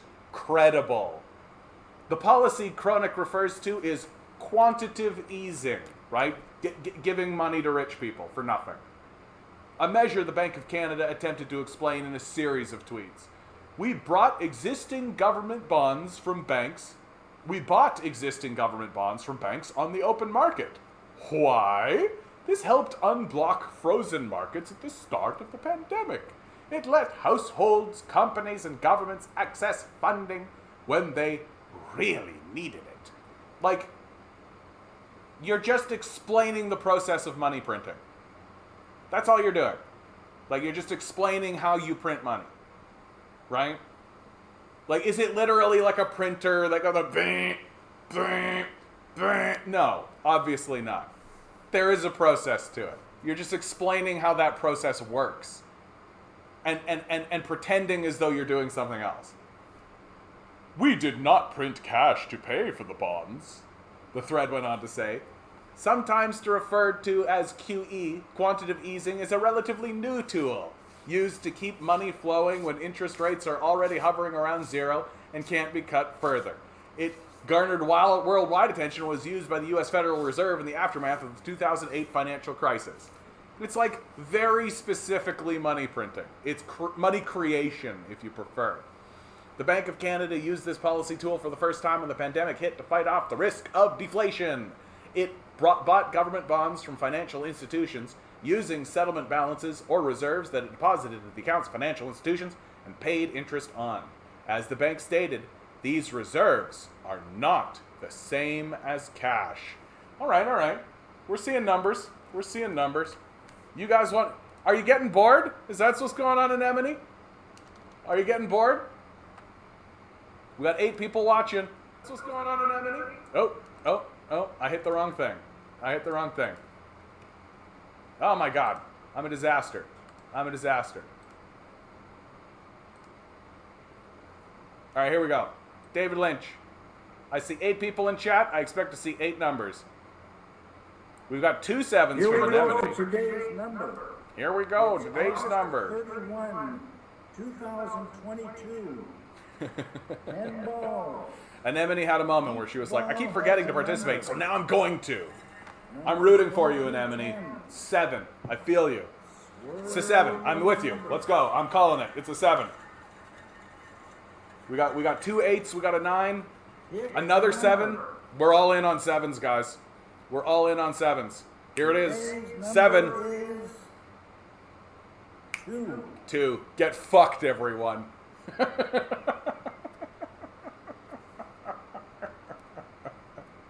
All right. A 7 is kind of like a 2, right? Sort of.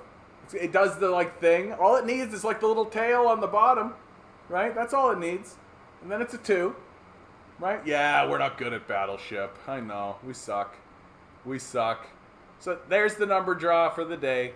The real winner is everyone here. Well, Anemone, isn't that kind of you to say?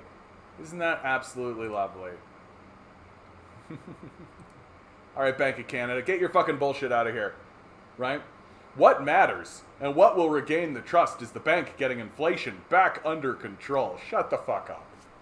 You guys are not interested in doing that shit. If you were interested in doing that shit, you would tell the rich to stop raising prices on us. Because that's what's actually happening, right? Instead of that, what are you doing? You're printing money and giving it to them, right? Oh, sure, you're going and buying bonds back to readjust and reattend. You're printing money and you're giving it to them. Like, just be, like, look, the semantic bullshit that these guys are trying to play. Like, fuck off. Ugh. Bunch of fucking losers. Bunch of fucking losers. Cha. This one comes from the Discord. Elon Musk thinks the population will collapse. Demographers say it's not happening. Big shocker. Elon Musk making himself look like a fucking idiot again. Billionaire Elon Musk tweeted not for the first time that population collapse due to low birth rate is a much bigger risk to civilization than global warming. Climate change is a serious problem facing the planet, and experts say it's difficult to compare problems. What is clear, demographers say, is that the global population is growing, despite declines in some parts of the world, and it shouldn't be collapsing anytime soon, even with birth rates at lower levels than in the past. See, it just shows you, right? That Elon Musk only cares about, like, himself. at his own fucking country. Like, he doesn't give a shit about, like, China, India, Africa, South America, you know, the entire rest of the fucking world. He doesn't give a fuck. Oh no! Birth rates are going down in America. Civilization is over. There's no such thing except Western civilization. Elon Musk, once again. If I had a medical degree, I would be a diagnostician. Gregory House it up. I bet you'd be great at that, John. I bet you'd be super great at that. Another one from the Discord, right? I'm trying really hard to acknowledge the contributions of the Discord. More and more. I'm going to get better at it. I believe in myself, and here I am. And this is what the Discord's interested in. You weird kinky fucks. U.S. school brings back wooden paddling to discipline students. A U.S. school district in southwest Missouri is bringing back a measure it last resorted to over 2 decades ago. I love that we say 2 decades ago. That's still 2000. Like, that's still 2002. So they were still paddling kids in 2002, and then they stopped for a bit. Now they're bringing it back to address disciplinary problems, spanking students. Classes started Monday for the 1,900 students in Cassville, rural Missouri. During open house, families were notified that the school board had adopted a policy in June allowing the use of physical force as a method of correcting student behavior. This is where all of our weird little kinks come from, by the way. Parents were handed forms to specify whether they authorized the school to use a paddle on their child, the Springfield News Leader reported. Okay, that's nice of them, right? That they're handed forms to specify whether they authorize the school to use a paddle on their child. So they're asking the parents. So there you go. There's some compromise, right? So they're saying to abusive parents who want to abuse their children, can we help abuse your children? And they're going to be like, yeah, let's go. Puts a whole new meaning to school board. Yeah, a lot of spanking themed stuff lately. First mopping, now this. Hey man, you got to get your kicks, right? You got to get your kicks how you get your kicks these days. And for those of you watching at home, if you like to be spanked, no judgment from us, right? You got to get it how you get it. And if that's how you get it, then that's how you get it. Maybe we shouldn't do it to children, and maybe it shouldn't be done by teachers. Just trying to put that out there. Formerly known as corporal punishment. The disciplinary measure usually involves striking students on the buttocks with a wooden paddle. I love that they describe it as if it's like a medical procedure, right? And as if we don't know. As if we're sitting here being like, paddling? What, they go for a canoe ride? I don't understand. Well, I mean, it's a brisk exercise. There's nothing wrong with that, right? Jesus. In Cassville, staff members will employ reasonable physical force. We're not going crazy here. Without a chance of bodily injury or harm, right? Come on. We're just going to keep it kinky. We're not going to do any lasting physical damage. Do the children get a safe word? That's important, okay? So we're sending out forms to parents to get their consent, but do the kids have a safe word? This is important for us, right? In the presence of a witness, according to a new policy. So someone's got to watch.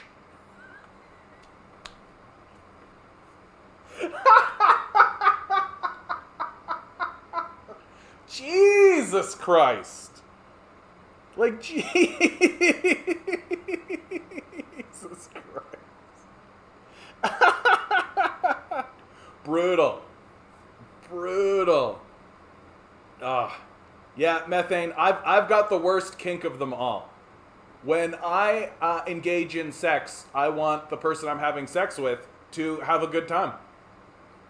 It's awful, right? It seems like it's rarer and rarer. It's just a real affliction.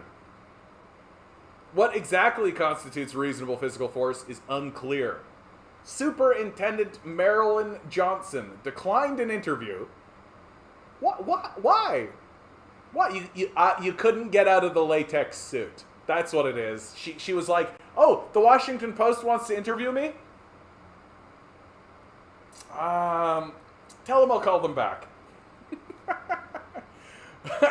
Declined an interview request from the Washington Post saying, at this time we will focus on educating our students.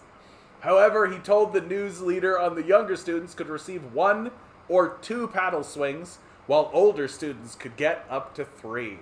Parents, Johnson said, had thanked the district for approving the practice that has mostly been in decline across the country. Parents have said, why can't you paddle my student? And we're like, we can't paddle your student. Our policy does not support that, Johnson told the outlet. There had been conversation with parents where there had been requests from parents for us to look into it. Corporal punishment is not new in American schools. For centuries, students had been whipped or struck with rulers and paddles. In 1867, New Jersey became the first state to ban the practice in public schools, but it was over 100 years before other states followed suit. Even so, a 1977 Supreme Court decision, Ingram v. White, deemed corporate punishment at public schools to be constitutional and left it up to states to decide what to do. The punishment is still legal in public schools across 19 states, including Missouri. In almost all states except for New Jersey and Iowa, it's also allowed in private schools. Groups like the American Academy of Pediatrics and American Physiological Association have warned that corporate punishment can spark academic, emotional, and behavioral issues. And maybe I hope this doesn't awaken something in me. A 2016 Journal of Family Psychology study found that spanking increased the risk of aggression and antisocial behavior. Yeah, no fucking shit. The United Nations considers corporal punishment to be a human rights violation.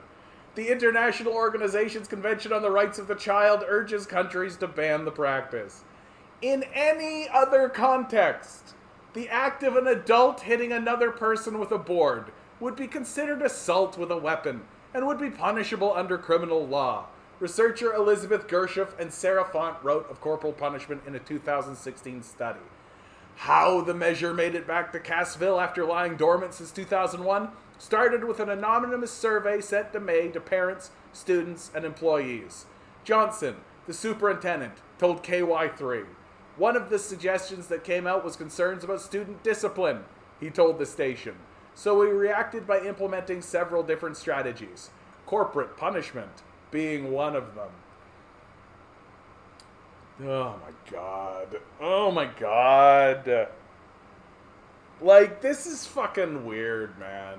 What a weird little kooky society we live in, right? Like, what a weird...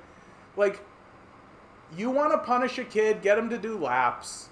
Get him to do a bunch of push-ups or something, right? Like, there's so many things that you could do, right? There's so many things that you could do that aren't like fucking getting like your kink off, man. And the idea that there are parents that are like, yeah, hit my kid. Fucking hit my kid. Right? Fucking get in there. Beat the shit out of my kid. Like, how about no? How about no? Like, some parents are not pleased. Miranda Waltrip, who has 3 children in the district, said she was shocked by the policy, which she called inappropriate. We live in a really small community where people were raised a certain way and they're kind of blanketed with the fact that they grew up having discipline and SWATs, Waltrip told the outlet. And so for them, it's like going back to the good old days. But it's not because it's going to do more harm than good at the end of the day. Yeah, it's going to do more harm than good at the end of the day. For sure. You're letting adults beat children up. Like, yeah, there's no stories in the media or out in the world about kids getting abused by adults in institutional structures, right? Well, your parents signed the document, right? Like,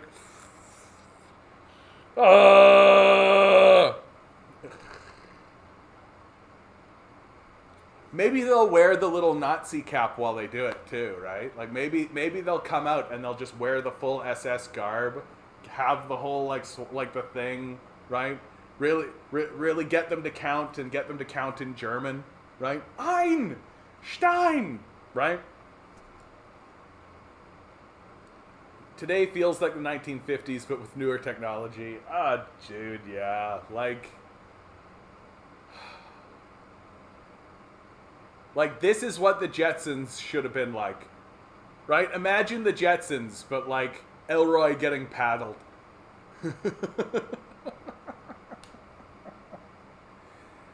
Methane, yeah, too vanilla. Caring about your partner. Yeah, dude. Yeah. Well, that was good for a laugh. The horror. The horror. The horror. Oh, this is a great article. This is actually a really good article that I am going to share in the... I was on the fence about whether or not I was going to read this. The reason why I like this article is that it's Russian propaganda all the way. It's from RT. And they definitely are trying to acknowledge the legacy of Gorbachev. Gorbachev died yesterday. Mikhail Gorbachev, right? The last actual communist leader, right? Who communists tend to believe, tend to call a traitor, right? That he actively dismantled the Soviet Union. We all know Gorbachev as the guy who, the Pizza Hut commercial guy, right? Which I love the way they described it, even in this article where they're trying to make it. The whole scene is a travesty of the momentous transformations played out less than a decade earlier, made crueler by contemporary surveys among Russians that rated Gorbachev as the least popular leader in the country's history, below Stalin and Ivan the Terrible. The moment remains the perfect encapsulation of Gorbachev's post-resignation career. To his critics, many Russians among them, he was one of the most powerful men in the world, reduced to exploiting his family in order to hawk crust-free pizzas for a chain restaurant, an American one at that, a personal and national humiliation and a reminder of his treason. For the former communist leader himself, it was nothing of the sort. A good-humored Gorbachev said that the half-afternoon shoot was simply a treat for his family, and the self-described eye-watering financial reward donated entirely to his foundation, money that would be used to go to charity. I like the article because it's clearly trying to give a positive perspective. It's definitely neoliberal in its outlook, right? It refers to the Soviet leadership here's just an excerpt. Without Stalin's regular purges and any democratic replacement mechanisms between the mid-1960s and 80s, almost the entire apparatus of Soviet leadership remained unchanged, down from the increasingly senile Leonid Brezhnev, who by the end of his life, etc., right? I still like the article. It gives a good historical view, like childhood. It's just very long, and I don't want to read it. I don't. So unless somebody donates money or something to have me actually read this, it's not going to happen. Not going to happen. Still, great article. I wanted to point it out to people. I wanted people to see it. I wanted to share it here. This one, it comes from the Discord. One of my regular viewers put it in the Discord very quietly, just slid it in there, and it's a real nice find, actually. Real nice find, because it's a really good propaganda piece, right? It's informative while simultaneously maintaining the frame of communism being bad. Which and I think the thing that it really manages to do, or convince me of, is that the Russian press and the Russian propaganda machine, so RT, is while simultaneously being pro-Russia, which you can see in a lot of the Ukrainian reporting, right? In a lot of the Ukraine reporting, but it's still pro-capitalist as well, right? So, and you see a lot of that in this article. And this article, I think, is useful for that. It shows how the Russians want to have their own identity. They want to say that the figures of their past were good, right? That their leaders were doing the best they could for the people, and that the shift from communism to capitalism was beneficial, and which is essentially what Gorbachev was responsible for, the shift from away from communism ultimately into capitalism.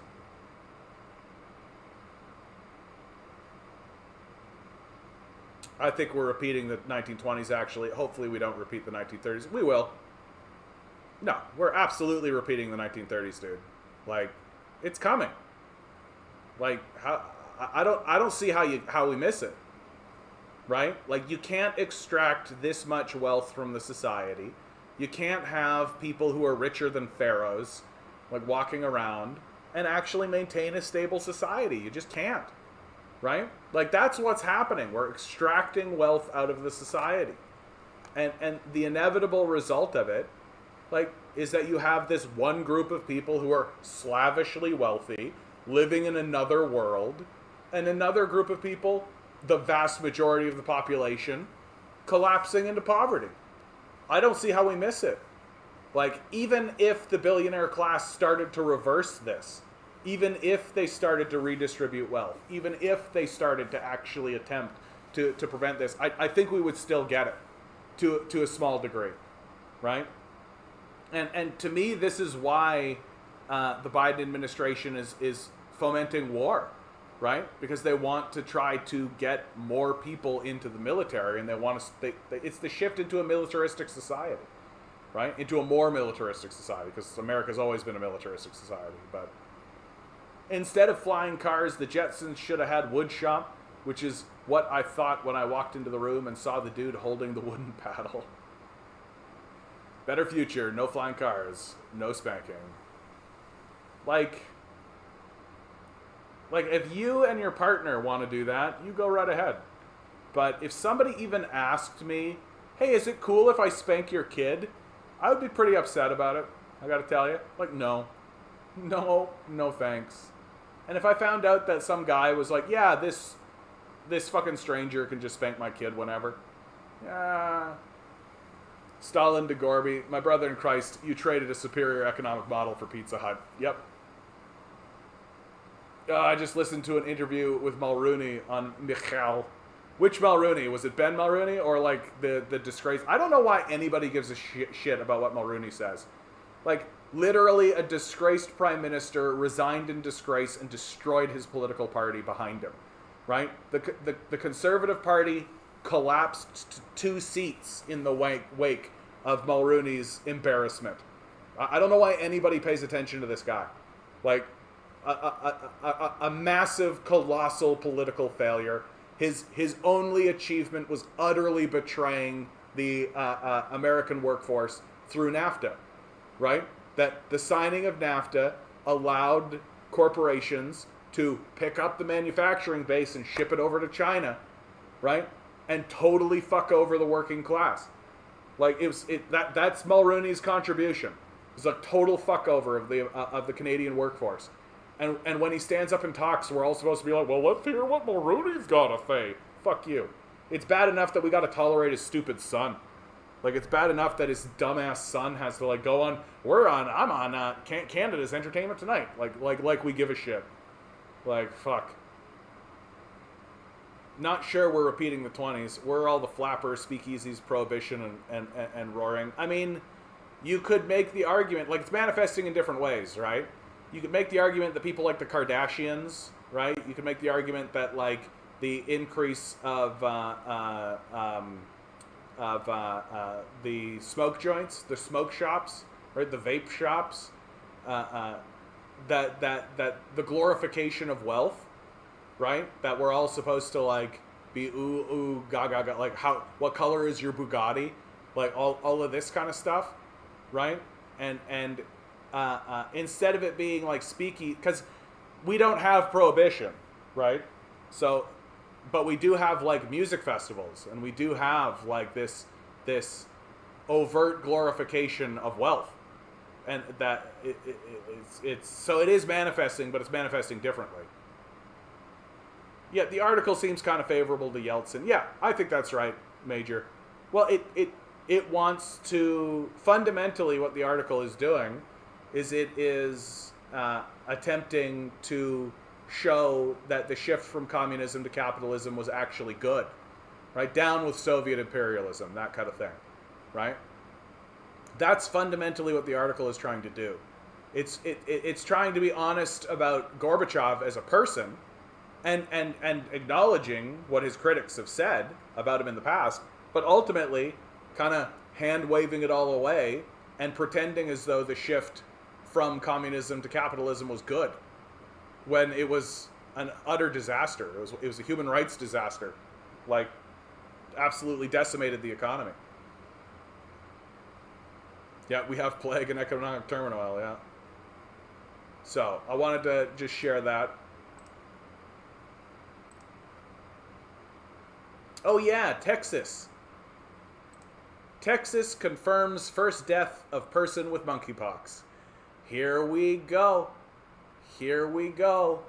Monkeypox. Monkeypox. Monkeypox. I hope the thing that really wipes this out is something with a silly name. Monkeypox is pretty silly, right? Monkeypox is pretty silly, right? I could, I hope we give something a really dumb name. Like, I can't think of any good examples right off the top of my head, but like, I hope somebody, I hope a doctor has like an ex-wife named Barbara, who he really hates, and he discovers some sort of flu, and he decides to call it the Barbara flu, just to be like, fuck you, Barbara. And then that's the thing that really sweeps through and gets like 100,000 people in like one go, right? And oh, I remember the Barbara flu. Oh man. Yeah, the Barbara flu. That was a really bad one. Adam says on spanking, can your kid rationalize why you're spanking them? No, then don't spank. If they can understand, then rationalize with them. Therefore, don't spank. So, personal story time. I was spanked as a child by my father. Because and I don't blame him for it. Like, I'm not sitting here being like, my father, oh my God. Like, that was the type of life he grew up with, and he believed in that. And when I look back on it, right? When I look back on being spanked by my father, he always did it. He never did it out of anger, right? It was never like, ah, and then he hit, right? That was never what happened. It was always, go to your room, and I would go to my room and I would stew in my room, knowing that I was going to get spanked, like knowing that was going to be the case. And then he would come in and we'd have a big, long conversation about it. I always remember that. There was always like a big, long conversation. And he would always be like, why did you do that? What was the story? How, like, what? Okay, you understand. Like, you can't act that way, right? And he was never mad. He was never mad. And then at the end, the spanking was like a formality, right? It was just like an assertion that what we just talked about was serious, right? And looking back on it, I always remember, like, and I've come in my adult years to be like, yeah, like, I was never dreading the spanking. I was always dreading the conversation.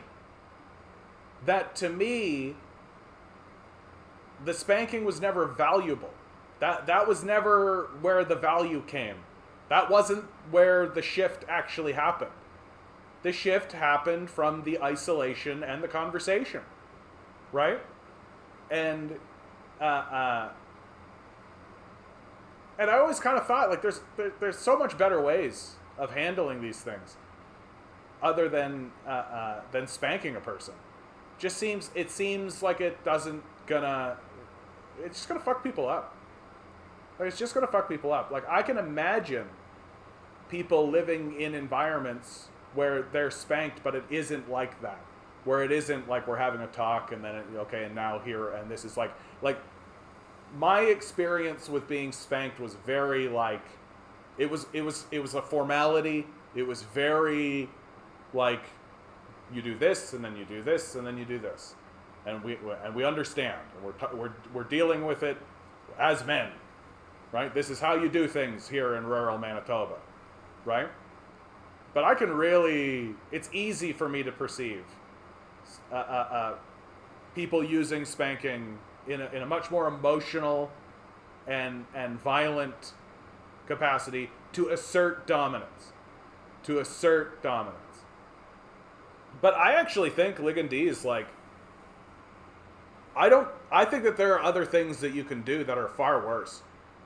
Isolation is far worse, right? Isolation is far worse. The hardest thing for a person to deal with is themselves, right? The hardest thing for a person to deal with is themselves. And isolating people, talking to them about it,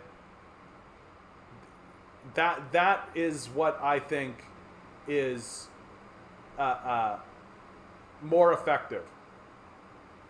Because I look back on how I was dealt with and how I was disciplined, and I don't think the spanking was particularly effective.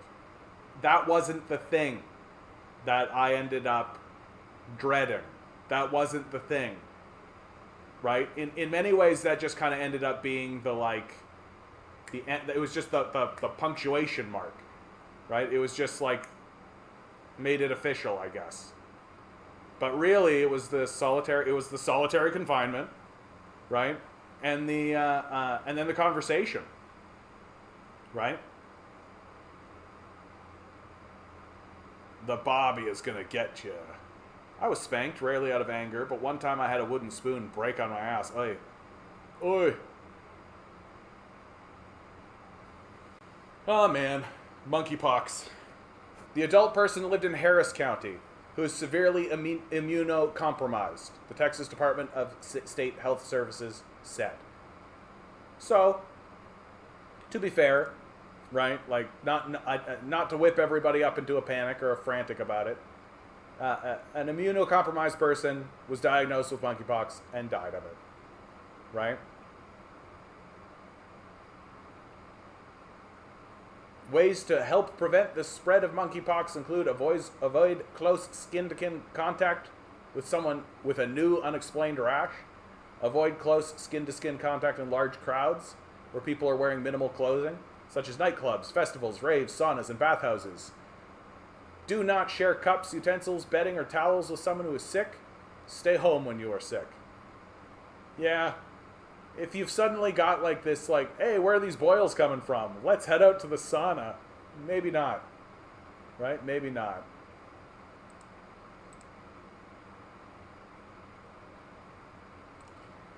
U.S. approval of labor unions at highest point since 1965. Before we get into this one, please be sure to like, guys. Please hit the like button. Please let people know I exist. Please share my content. Please tell people about me. If you've got $1 jangling around in that pocket, maybe think about donating it. If you're already donating it, maybe think about donating too. Thanks so much for your support, guys. I appreciate it. This one's by Justin McCarthy. Americans' approval of labor unions from 1936 to 2022. Do you approve or disapprove of labor unions? So back in the 40s, it was about 75%. You had a steady little decline. Goes down to 55% in the 80s. Kind of comes back up to the 60s. Between 60 and 50s. Right? Dips down to its lowest point, 2009. 48%. Wow, that's crazy to think about. But the lowest opinion of labor unions in American history was actually 2009. You would think that that would be like in the 90s or even in the 80s, which you're experiencing lower approval. And now, very swiftly, by the way, very swiftly, it's climbed back up, boink, and it's back to where it was back in 1965. The latest approval figure comes amid a burst of 2022 union victories across the country, with high-profile successes at major American corporations such as Amazon and Starbucks. The National Labor Relations Board reported a 57% increase in union election petitions filed during the first 6 months of fiscal year 2021. Support for labor unions was highest in the 1950s, when 3 in 4 Americans said they approved. Support only dipped below the 50% mark once in 2009, but has improved in the 13 years since, and now sits at a level last seen 60 years ago. About 1 in 6 Americans live in a union household. 16% of Americans live in a household where at least one resident is a union member. This includes U.S. adults who report that they themselves are a union member, 6%. Those who say someone else in their home is a member, 7%. And those who say they and someone else in their household belong to unions, 3%. The net 16% union household figure is within the 14 to 21% range Gallup has recorded since 2001.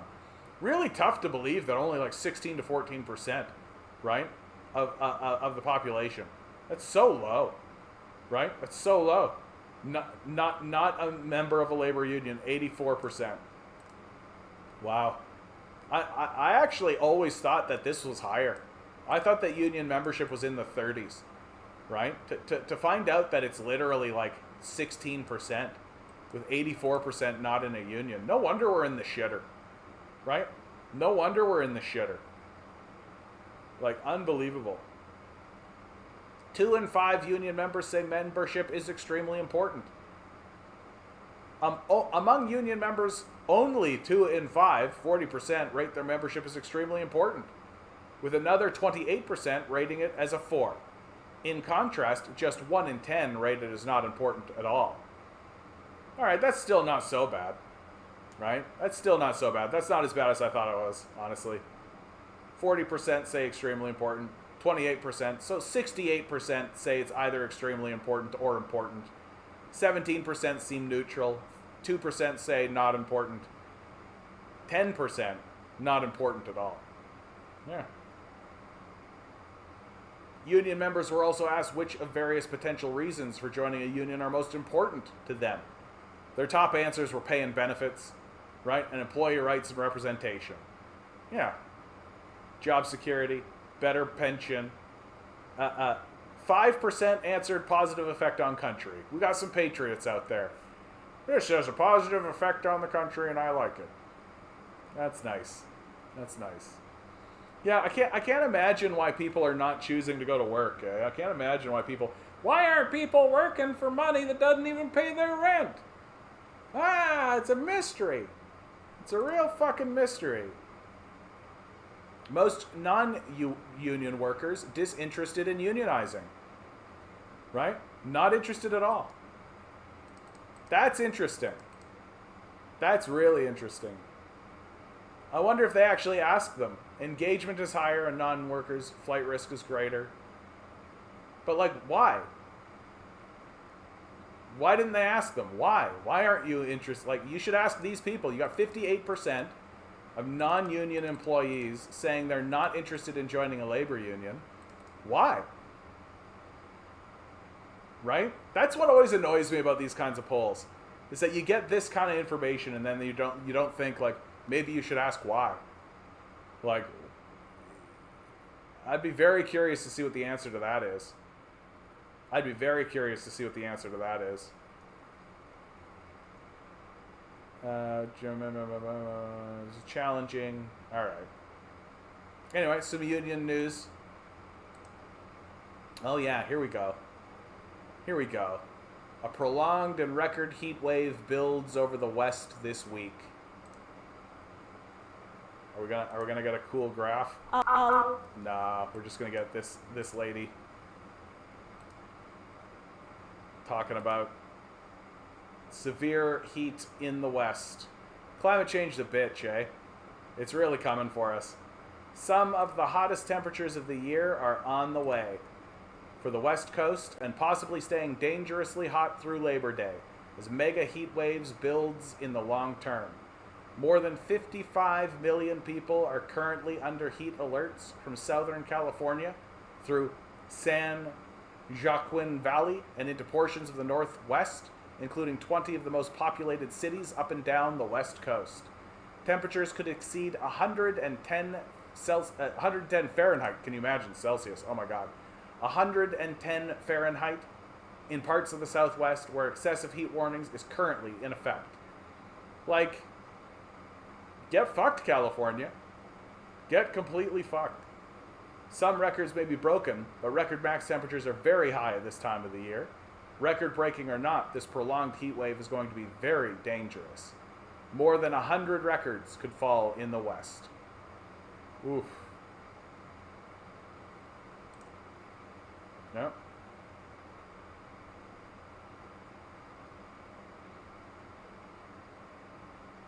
Like,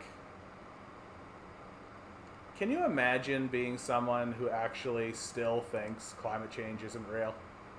Can you imagine just like existing in the world as it actively heats up, like, and still saying out loud for other people to hear, this is a hoax.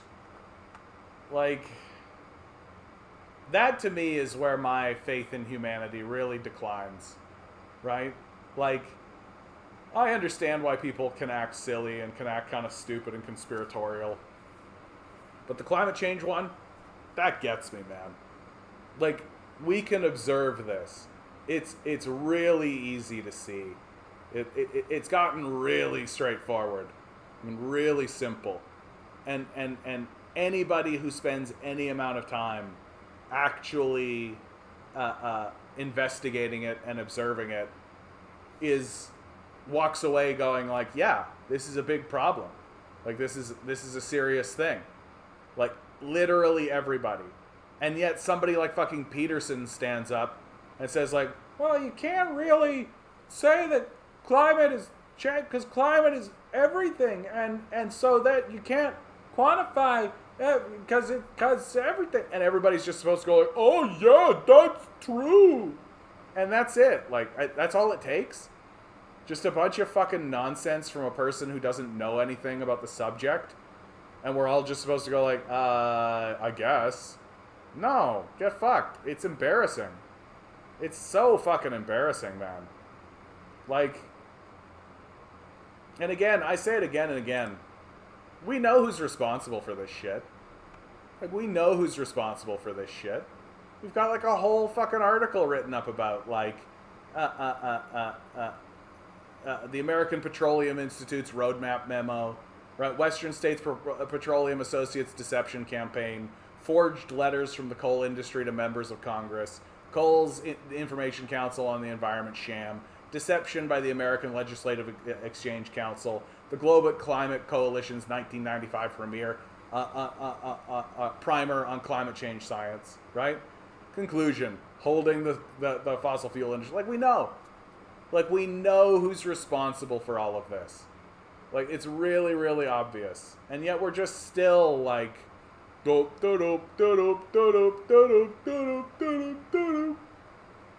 fucking California is gonna get roasted, right? Totally normal country, right? Normal place, doing just normal fucking shit. Wanted to bring this one forward. Convoy organizers Tamara Litch and Chris Barber to face trial September 2023. Two of the main Freedom Convoy organizers, Tamara Litch and Chris Barber, are expected to go on trial September 2023. So much for a speedy trial, right? So much for having an expedient trial. Like, thousands of demonstrators, yeah, we all know, were both arrested the day before hundreds of police officers in tactical gear moved in to remove the protesters from the roads around Parliament Hill in February. The pair have been co-accused of mischief, obstructing police, and counseling others to commit mischief and intimidation.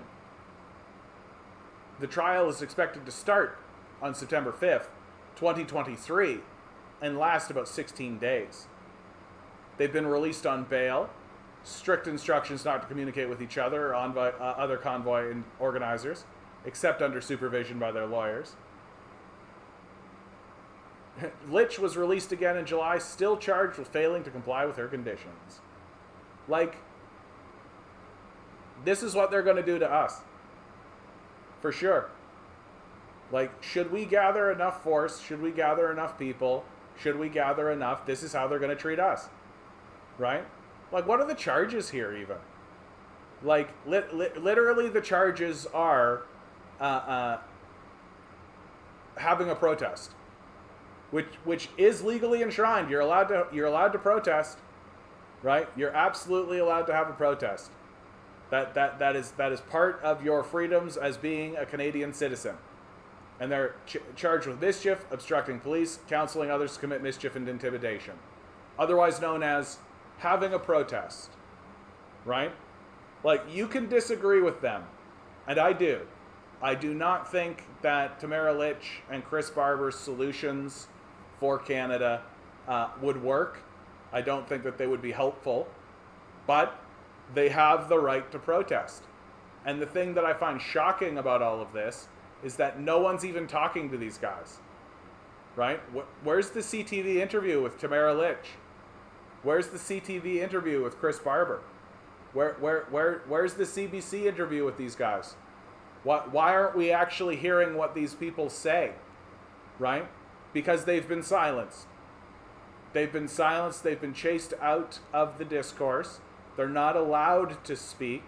And now they're essentially going to trial. They're going to have a 16-day trial in a year where they're essentially being charged with having a protest, which they're allowed to do. Like, I find this to be very disconcerting, right? I find this to be very distressing. They weren't just protesting. Their MO was a plan to overthrow the government.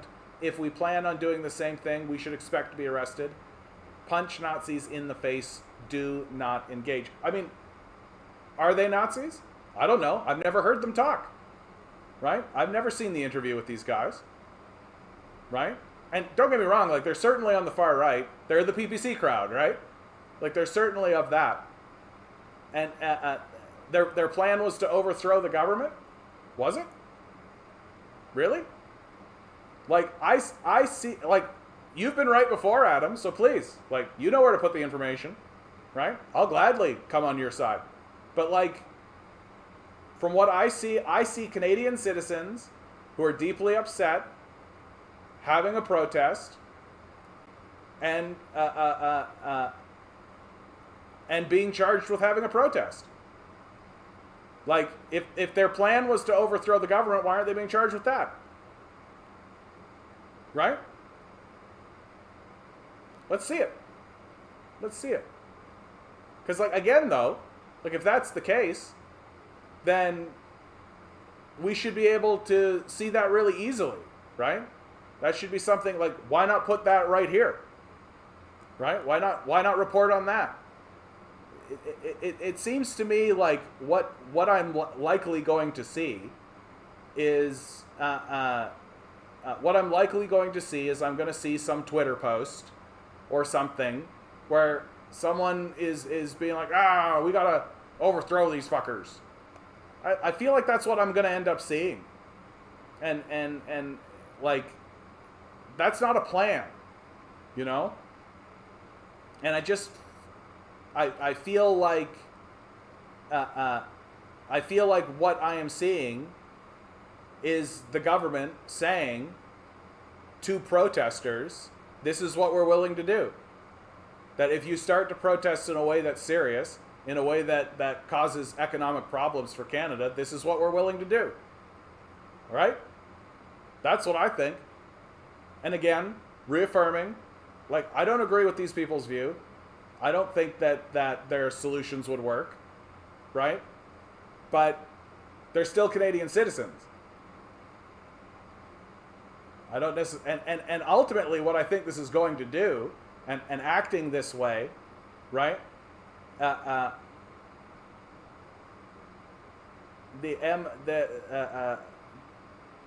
You keep saying MOU, bud.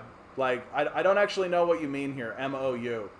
Modus operandi, message of nope, not message of intent. I don't know what MOU means, dude. But like, okay, let's. This paired with my analysis of the MOU.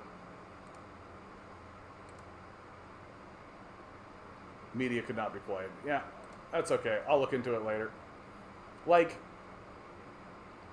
but this is what I'm talking about. Like, why am I having to, like, sift through TikToks? Why am I having to sift through any of this kind of stuff? Why is it that you and I are in a position where we're having to, like, shuffle pieces around and just take like, what? So when the liberal government says, oh, these guys are like this, well, okay, can I see the report? Can I see what it is? Why are we having to shuffle around like this? Right?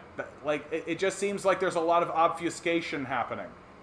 Because at the end of the day, what I think is actually happening is that you've just got extremely frustrated Canadians who are protesting, which is their right to do, right? And yeah, they probably said some stupid shit, right?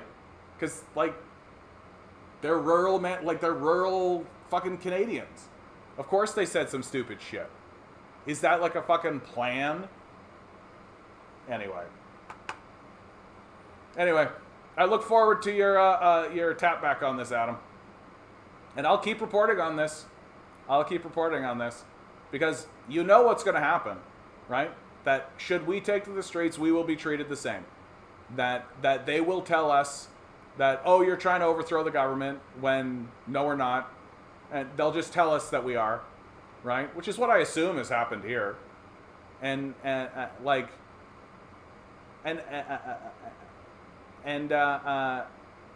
mean, you're the one saying punch Nazis in the face. Are these people Nazis? There's lots of not Nazis in this, right? Involved in this. So I feel like this is a great... Here we go. No, this is good. Let's make it... Let's get clear. Let's get clarity. Who is who? A guide to the major players of the trucker convoy protest. What started the convoy to end vaccine mandates? Here, CBC News takes a look at the step forward. James Botter. Ahead of the convoy's arrival in the capital, Canada Unity directed a memorandum of understanding. Oh yeah, to the Senate and Governor General, demanding an end to vaccine mandates and the reinstatement of those who lost jobs, resign their lawful positions of authority immediately. Bowder said in a video posted to social media in January that he hoped the MOU would provide a referendum to persuade Elections Canada to trigger an election, which is not within the agency's constitutional power, right? Like, these guys are, like, dumb, right? They don't actually know how anything actually works. In the same video, Bowder said the hope for election would be legitimate because Canada does not use the Dominion voting machines. Yeah, Dominion voting. We all know about this story, right? Dominion voting is suing Fox News for defamation after the news outlets' TV personalities suggested widespread vote switching contributed to Donald Trump's election loss. I don't know why we're using electric machines for voting. Seems like such a stupid thing to do. As of February 8th, Canada Unity had pulled the MOU from their website, writing a statement signed by Bowder that it had led to unintended interpretations, and a message on the homepage also tells the visitor the website has moved. Neither explanation nor a link to the new website were provided. Okay, so far so good. Tamara Litch, listed alongside B.D. Deitcher as one of the official spokesperson of the convoy in Ottawa, and as one of the organizers of the So far I haven't seen anything about overthrow the government.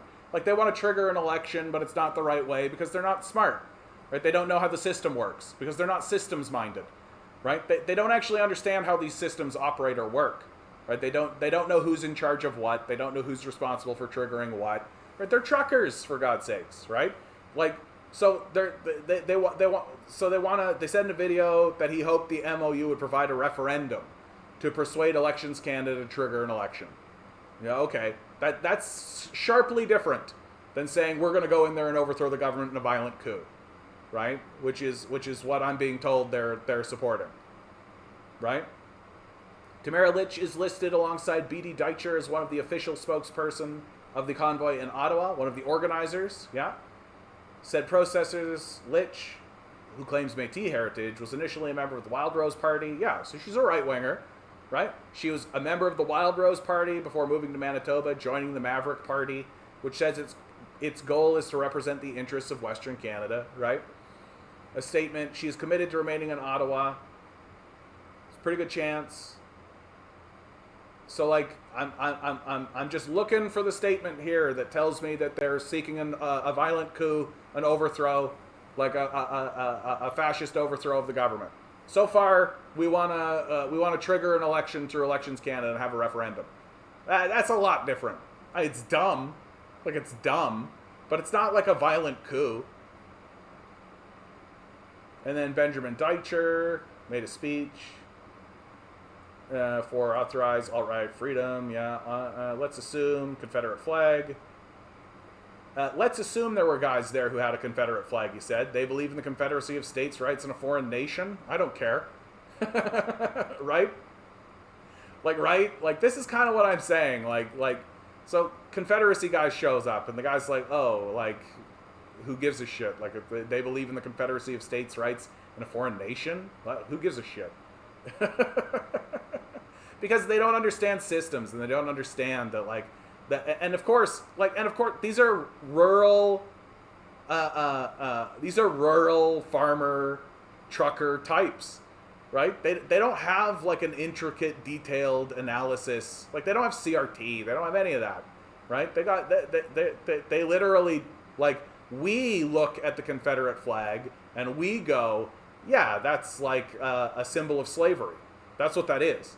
Right? The Confederate flag is a symbol of slavery.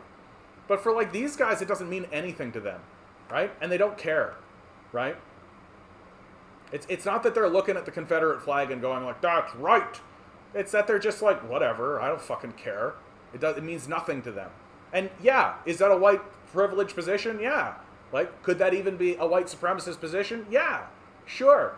But, like, it's not like they're walking around doing Heil Hitler salutes and shit. And again, I'm not saying any of this to defend these guys. I just think we need to live in reality. Like, is what is happening to these people by the government justified? I don't think so. Like, I don't think so. Right? I think that we are seeing an extreme overreach by the government.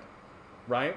That I don't know why I'm supposed to be more threatened by a rabble of truckers than I am of the literal fucking government that has a military and a police force.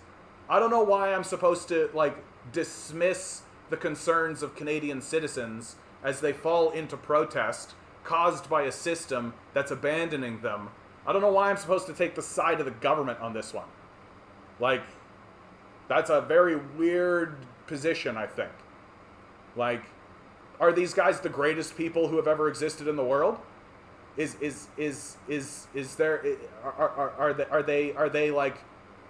are they communists? Because I mean, I'm right here with you, grinning, right?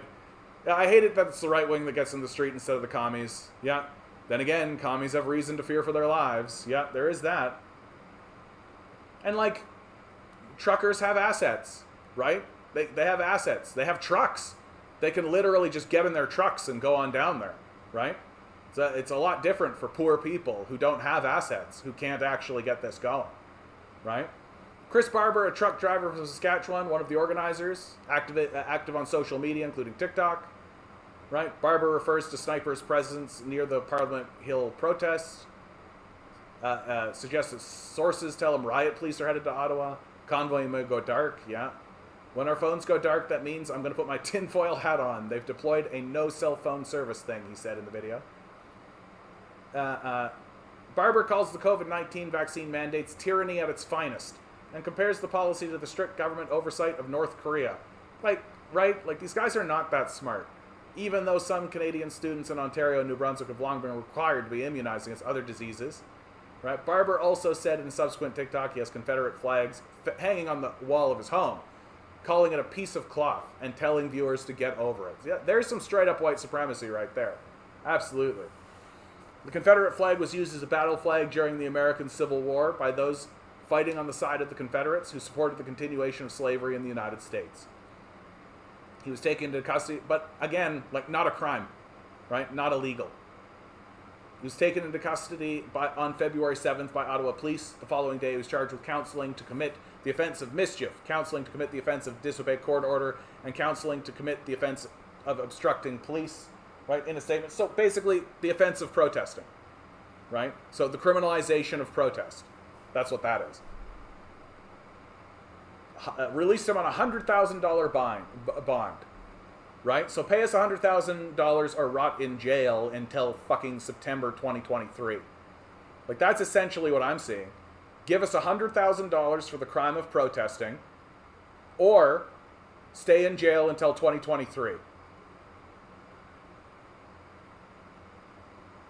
So far, I'm not seeing anything here about a violent coup or an overthrow, not even in the plan, right? And on top of that, what I have seen from that with this MOU, right, is that once they understood that that's how it was being taken, they changed it.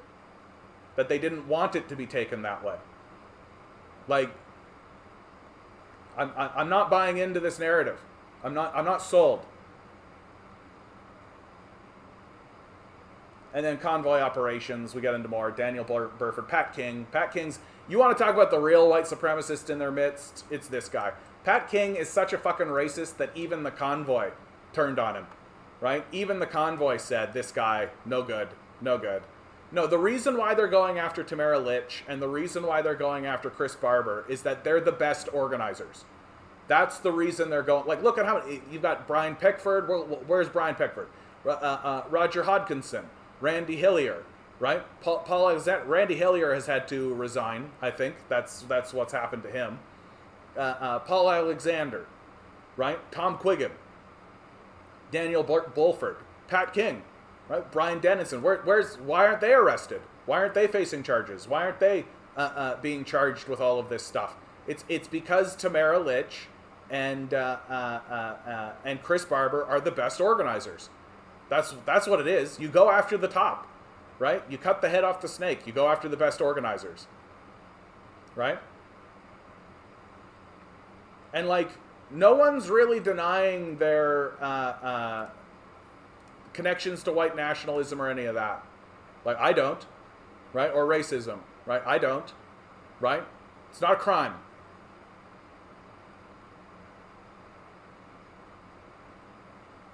I guess that we disagree that a demand from the convoy to end the mandates or resign is a threat to overthrow the government. Yeah, I do I completely disagree with that. Like, that's not a demand that, like, they're not trying to overthrow the government. Like, literally in the article that you gave me, right? In the article you gave me, writing in a statement, unintended interpretations, yabba yabba yabba. Yeah. Who lost jobs, resign their lawful positions of authority immediately. Yeah, they would provide a referendum to persuade Elections Canada to trigger an election. So these guys wanted an election. They wanted a new election, right? That's what I'm seeing. That's what this article says. And once people started to talk the way that you're talking now, they changed it. They pulled it, right? They said unintended interpretations. A message on the homepage. The website's moved, right? Whoa, whoa, whoa, whoa, whoa. We don't want a violent overthrow. Whoa, whoa, whoa. We're not trying to coup. Whoa, whoa, whoa, whoa, whoa, whoa, whoa, whoa, whoa. Right? That's what I'm seeing. It's not illegal. It's not a crime. Like, what I am seeing right now is our government arresting citizens for exercising their right to protest and charging them with crimes that essentially amount to the crime of protesting, right? They can't charge them with protesting, so they've got to make up this bullshit that essentially amounts to, how dare you protest? Yeah, obstructing police, protesting, right? Mischief, yeah, protesting. Like, that's what it is. That's what it is. And I'm completely on your side when you say, yeah, like, some of these guys are white supremacists, for sure. I'm going to read this article, and absolutely some of these guys are going to have a history of white nationalism. They're truckers. Like, absolutely some of them are walking around. Yeah, Confederate flag, there you go. Flying from the bed. Yeah. Abso-fucking-lutely. It's not a crime. It's not illegal. Right? Certainly not so illegal that the government needs to evoke the Emergencies Act. Certainly not such a crime that the government needs to arrest citizens and put them on trial for the crime of protest. Certainly not such a high-level crime that these people can't be interviewed, that they need to be silenced, that their voices can't be heard. That, to me, is the most offensive part. Actually, the most offensive part is the fact that they had to pay $100,000 or stay in prison till 2023. That's the most offensive part, right? Nah. But then you're not really supporting a society of that's interested in resolving its conflicts peacefully and resolving things through conversation, debate. Like, if we're so convinced that these guys are just Nazis, if we're so convinced that they're just white supremacist types, then we should talk to them and show people that, right? Should be easy, right? Should be pretty easy to do, right? But the fear, of course, is that some of these guys have a point, right? Some of these guys do talk sense. Some of these guys are concerned about government. I'm concerned about government overreach. Like the government evoking the Emergency Measures Act. I'm very concerned about that. Like, I'm very concerned about that. The evocation of the Emergency Act is way more serious than anything I saw at this convoy. Way more serious. Like, you want to talk about a serious thing that an institution has done in the last 5 years? Evoking the Emergencies Act is the most serious thing. You're supposed to do that when you're under attack by fucking literal militaries and shit. Like, just the, like, and I'm not alone on this. European nations have decried it.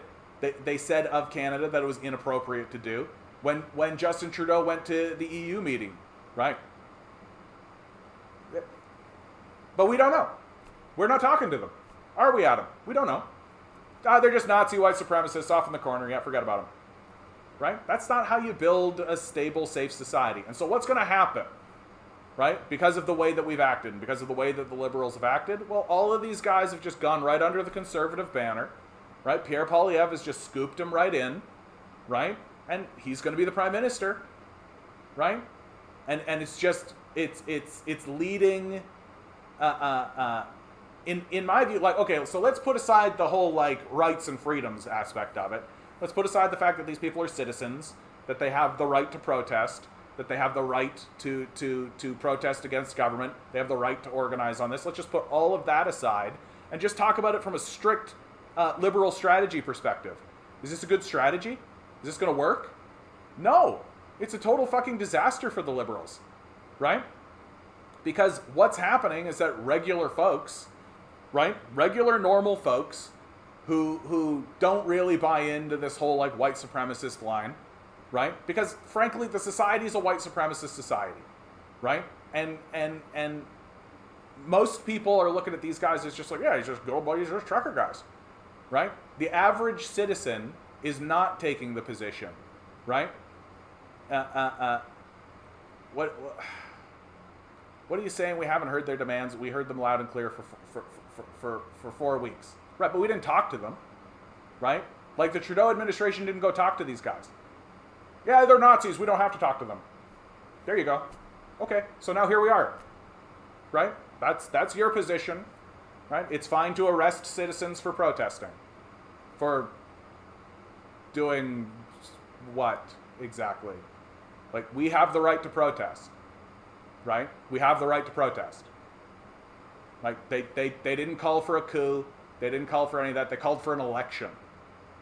Like, and the minute people started saying that you're calling for a coup, they literally removed the statement, according to your own document, right? And so what do we got? And how's this going, right? So these are the people who are going to take power now. Because instead of actually talking to them, and instead of diffusing them, and instead of actually making them feel as though they've been heard, right? We've martyred them. We've given them power, right? That shunting them into a corner and pretending like they don't exist and just waving our hands because, oh, they're white supremacists, it doesn't work. It's failed, right? And how do we know it's failed? Because they've gone completely under the conservative banner, right? And now Pierre Poilievre is going to take power, right? That's what's happened.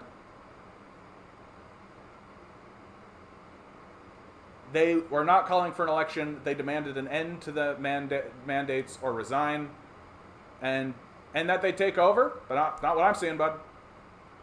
Bowder said in a posted video to social media in January he hoped the MOU ahead of the convoy, maybe to this demanding an end to the vaccine mandates, end the reinstatement of those who lost jobs, or else resign their lawful positions of authority immediately. Right? That sounds like people call for the resignation of people all the time. Constantly. Here, I'll do it right now. Justin Trudeau should resign. I must want a violent coup, though, right? Like, I kind of feel like you've got blinders on this one, bud. Like, I kind of feel that way on this one. Like, read the whole thing. The MOU? Okay. Where can I find it? The Memorandum of Understanding. Let's just do it. I got nothing else going on. And I can be convinced, right?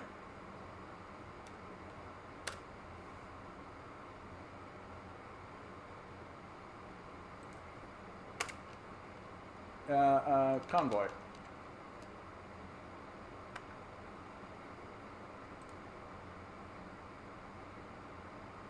Like, don't get me wrong, like, these guys are dumb. Like, a lot of their demands are dumb. Like, Canada Unity, Canada law does not have provision which would allow an agreement of this type. Yeah, exactly, right?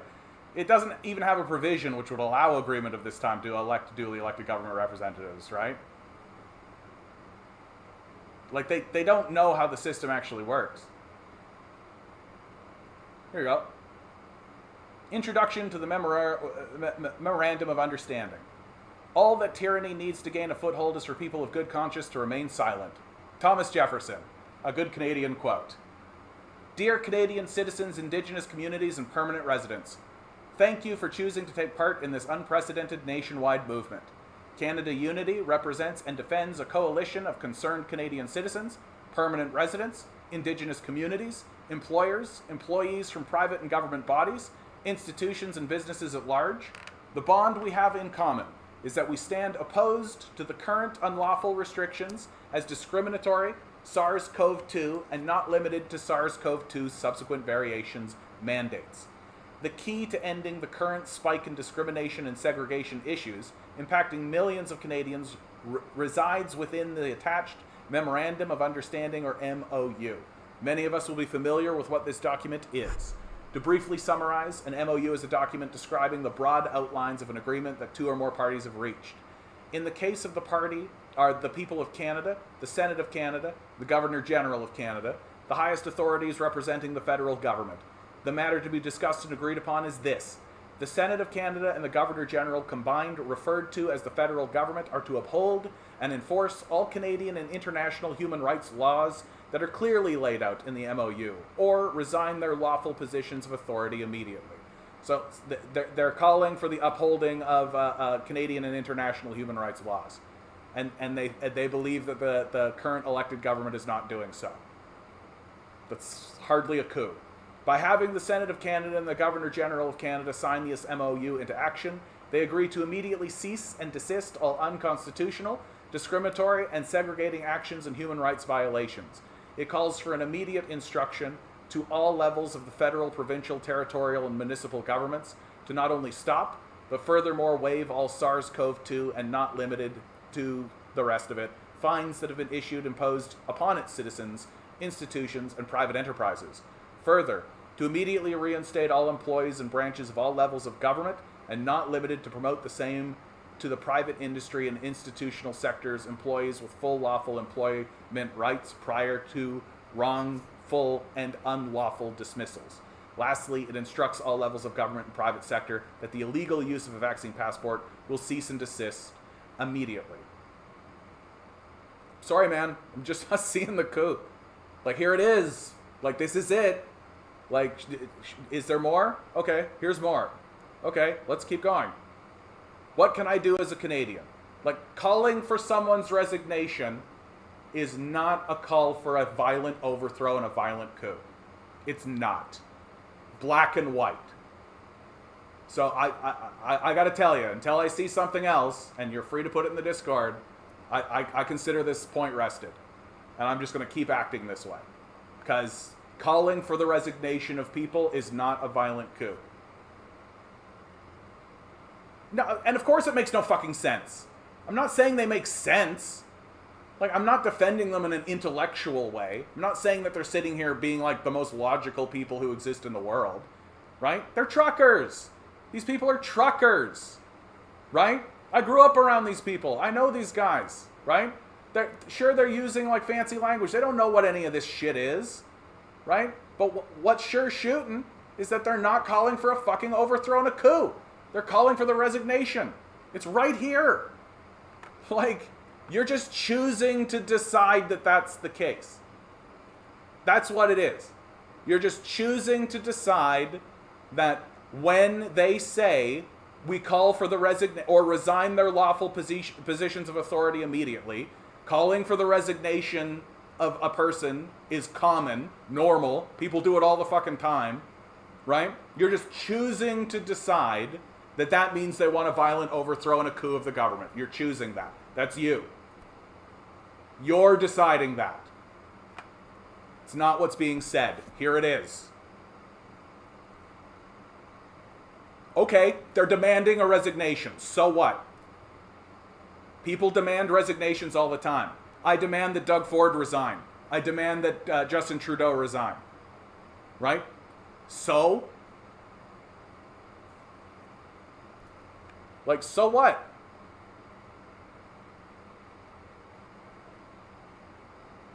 Like, I think that Justin Trudeau should resign. I think that Doug Ford should resign. I think these guys should resign. I didn't say violent coup. Yeah. All right, let's use the proper language. Okay, let's get it right. Let's get it right. What was exactly said? I think most spank. Yeah, we had the whole spanking thing. If they were just protesting, it was a plan to overthrow the government. Okay, so overthrow the government. It's not a call to overthrow the government, right? They're calling for a resignation, right? People call for resignations all the time. People resign all the time. You don't occupy Ottawa for 4 weeks to go along with your demands either. I would love to. I've been trying to. What do you think this is? What do you think I'm trying to do? Like, for real, dude. Like, what do you think this is? What do you think I'm trying to do? Right? That's why I pay special attention to this. That's why I'm being this much of an ass about this. That's why I'm working this hard to try to get the precision down. Because my question to you is, why do you think a rabble of truckers is more threatening than the fucking government? That's my question. The government that has authoritative power to mobilize military police resources in order to inflict itself on a populace through the usage of acts like the Emergency Measures Act. Why is that appropriate? And if your response to me is that, but that is what you're saying, right? These are the forces in play, right? Oh, they were trying to overthrow the government. Well, no, they're not. Like, no, they're not. They're not trying to overthrow the government. They're calling for the resignation of the government. And the government's response to that is to evoke the Emergency Measures Act, is to charge people with protesting, basically, right? Put a $100,000 bail on them, or else stay in prison until 2023. And as someone who is attempting to mobilize a population into a mass protest and into a mass movement, I have some problems with that. I have concerns I would like to bring up and be like, hey, whoa. I don't know why that matters to you. So what? Like they were demanding it. So what? I demand that Justin Trudeau resign. So what? Like,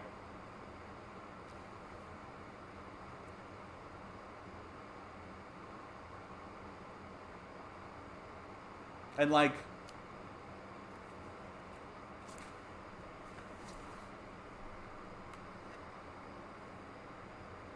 but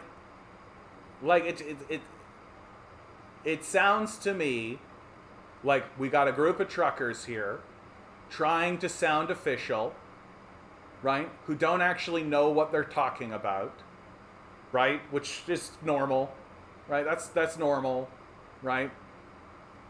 Who are desperately trying to be engaged with, who put all of this time and energy in to be engaged with, right?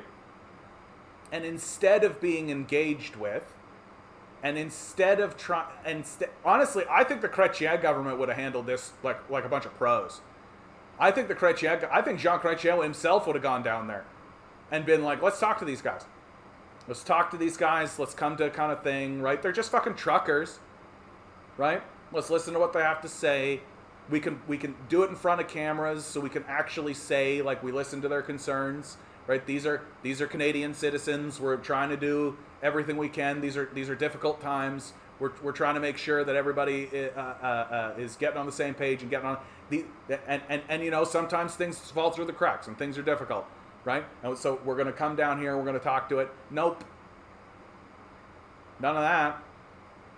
Right? None of that. And what's the result of it? What's the result of it for the Trudeau administration and for the rest of Canada, by the way? Is that these truckers have now all scampered underneath Pierre Poilievre, right? They're going to elect him prime minister. And then the pendulum swings to conservatives again. That's the result. Right? So not only do I consider this to be like a civil rights disaster, right? The evocation of the Emergencies Measures Act against people who are protesting for their rights and for their freedoms, even if they're dumb, right? Dumb people are still Canadian citizens. So not only is it a Charter of Rights and Freedoms disaster, not only is it an affront to the idea of civil protest, it's also it's also a political disaster for them. It's also a complete dunder. That they could have just gone and talked to these guys. That they could have just walked over there and been like, hey, I can't help but notice that you guys are fucking showing up and making a bunch of ruckus. Like, I can't help but notice that we've got cameras here. Maybe we should have a talk. Maybe we should address some of this shit. Maybe we should diffuse this, right? Maybe we should actually address and see if any of these concerns bear legitimacy. See what could be done. Maybe even, dare I say, negotiate. Right? Dare I say, negotiate. No. None of that. It's the iron fist.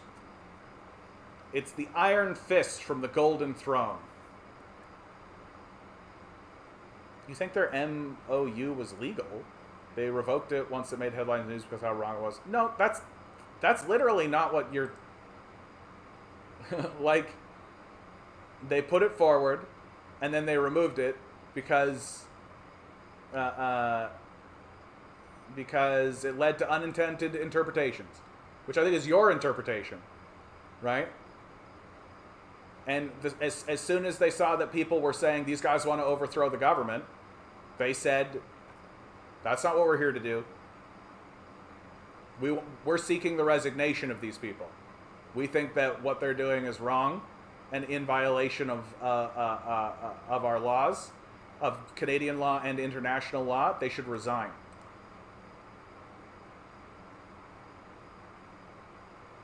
So we've got right-wing people who, again, I disagree with politically, right?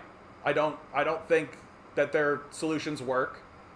And frankly, I find the thing that they're protesting for to be a little bit dumb, But it isn't dumb to them because it is a threat to their livelihood, right? It does prevent some of these guys from working, right? That's the real truth of it for them. But in any case, not getting into the COVID-19 stuff, because that's a whole quagmire conversation. So these guys show up to Ottawa with their big rigs and with their trucks to exercise their legal right to protest, right? They call for the resignation of the people they see responsible for threatening their livelihood, right? And the response is the evocation of the Emergency Measures Act, which is as draconian a law as you can evoke under the circumstances. You can't go higher. You can't go bigger. It's the nuclear bomb, right? So the evocation of the Emergency Measures Act, the arrest of 2 of the central organizers of the protest, right? Telling them that they have to spend $100,000 or stay in jail until 2023. So political prisoners, right? I got a lot of problems with this. I got a lot of problems with this. And I got a lot of problems with this while I disagree with them. Right? That I disagree with the Wild Rose Party. I disagree with the right-wing party. I disagree. I tend to disagree with people who have white supremacist views. I tend to be on the other side of it. I absolutely am opposed to what has happened to these people. It is absolutely beyond the pale for the government to have done what they are doing right now to these people. Especially because they did not at any point reach out and even attempt. They didn't even send a delegation. They didn't even send a fucking intern. They didn't send anybody down there to be like, hey, can't help but notice you've got a protest. Maybe we should have a chat about it. They didn't do any of that. Right? Which, what are you for? Why do we have elected representatives if not to do exactly that? Like,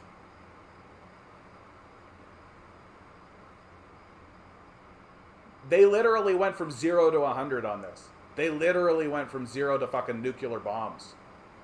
Right? I got a big problem with this.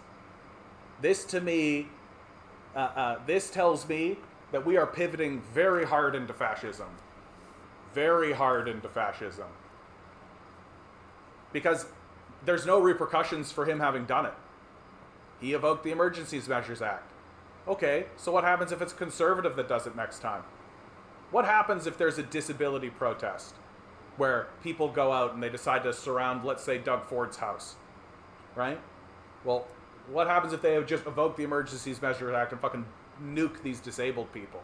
You think disabled people have $100,000 that they can turn around and spend on bail? No, they're going to spend years in prison, right? What this is a dramatic pivot towards fascism that we watched our government do, and I'm supposed to kind of hand wave that away because the people that they're inflicting that on are people that I disagree with politically. And I'm just going to say no to that. I'm just going to disagree with that. That there are things that supersede and go well beyond and above my political feelings and my political leanings. I'm deeply concerned about the way our society is going. I'm deeply concerned about the way our society is going and the amount of dismissal that this case gets. The amount of dismissal that this case gets, especially amongst liberals, progressives, socialists, and conservatives, and communists. There's a Freudian flip for you right there. Thinking about my dad. Like, these people are still Canadian citizens. They are still Canadian citizens. And they have broken no laws.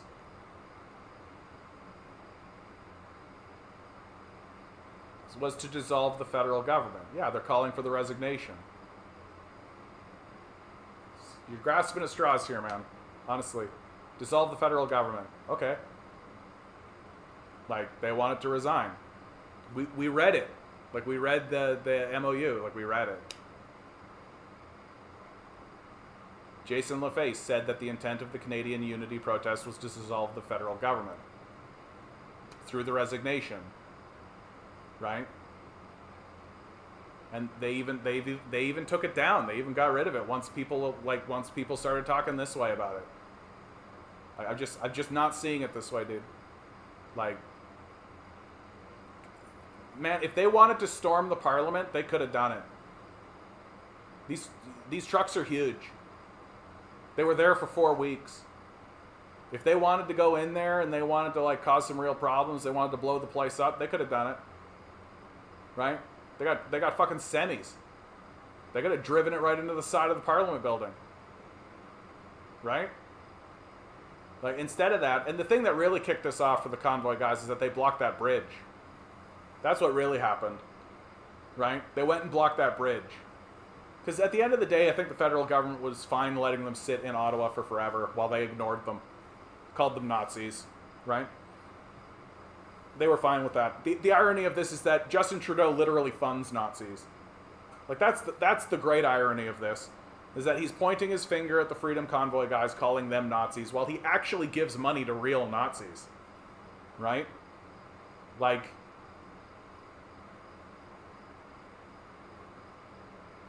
the reality is that these guys knew they were being ignored, knew that the government wasn't listening to them, knew that the protest at Ottawa was not being listened to, and so they went and they shut a bridge down. Crucial piece of infrastructure, right? And that's what got the Emergencies Act evoked on them. Was that the owners of the place said to their to the Liberals, "Go get them, champ. Go get them, champ. These guys are costing us money now." That's when it went real.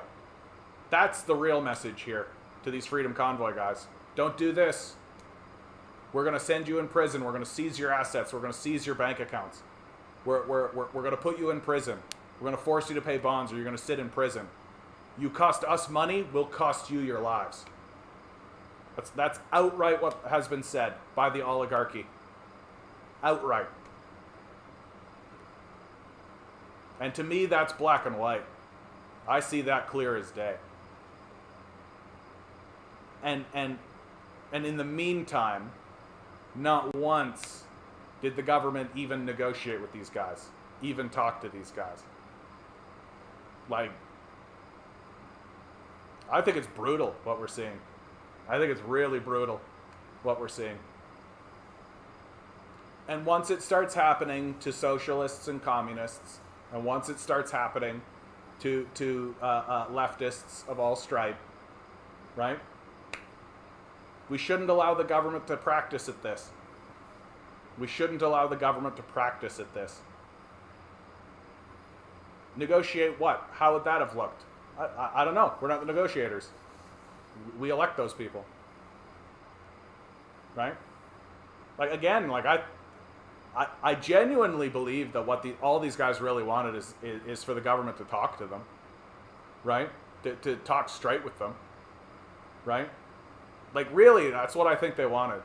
Is just the government to come down and say to them, okay, you're here. What's this about? Look, this is what we need to do. This is what we're doing. Right? What can we do for you? How can we get this situation resolved? We're not resigning. What do you need? Right? These guys wanted to be talked to, and they wanted to be talked to straight. That's really, in my opinion, that's really all they wanted. Like, you talk to any of these trucker types, they'll say it right to you. Right? They just wanted to be talked to. Like, they didn't want to have to deal with this shit. They didn't want to have their livelihood threatened. They didn't want to have to do any of this shit. And I'm more or less of the opinion that, like, the Liberals just kind of stepped in it. I don't think they expected this blowback. Right? And in my opinion, it just made the Liberals look childish. Just made them look super childish at the end of the day, right? Like, they just look childish. They're not capable of dealing with a handful of truckers without fucking going nuclear and evoking the Emergencies Act like a bunch of fucking babies. Like, what a fucking childish response. I don't ever expect the powers that be to come and talk to me when I'm protesting. I'm trying to raise awareness to the public. I disagree. I think the politicians should come out. Like, when we held a disability protest at John Tory's house, right? We had an MP come out, right? That garners support with us, right? Coming and talking to us, engaging in discourse, engaging in discussion, right? Being acknowledged counts for a lot, right? And I do expect it. Honestly, why are we electing these guys? Like, why are they here? If their job is not to deal with this kind of stuff, what is their job? Exactly. I mean, we all know that their job is actually to just work with the oligarchy. Like, that's their real job, right? And this case really reveals it, in my view. That, like, it looks to me like the truckers pulled up and the government just ignored them until they went after their wallet. And then the oligarchy said, deal with this. Adam, we had a successful hunger strike in London. I'm glad to hear that, bud. The hunger striker did not talk to any politician. It was media and public support that won. And I think that's a loss for the politician. Like, this is my point on this, is that I think that if a politician isn't actually talking, he's losing. Really. I think that that's the truth. That you're setting yourself up to be the loser. That's the reason why I'm talking this way. Like, I think the liberals could have managed this a million times better. It's a real sign of their weakness and childishness that they're getting thwarted by truckers. And they are getting thwarted by these guys, by the way, right? That the average Canadian citizen is walking away from this trucker convoy thing, and maybe they think the way that you think, Adam. Like, maybe they kind of have your sort of perspective, but they're walking away with a bad taste in their mouth about it, right? And they're looking at their government, and they're looking at Trudeau, and they're looking at the weakness he displayed, because it was weak what he did. It's just weakness. Like, this guy stomped his feet and acted like a baby in front of a bunch of fucking truckers. Like, really? This is the leader of our country? We think that this guy is making good negotiations with, like, fucking China? We think that this guy is actually gonna have a spine when it comes to talking to other nations in the world? No. Right? He's gonna fold. He folded to these guys. Right? These fucking rabble of truckers that don't even know how the fucking political system works. Like, it's to me, it's just fucking embarrassing for the Trudeau Liberals. And they're going to lose this next election. And this is part of why.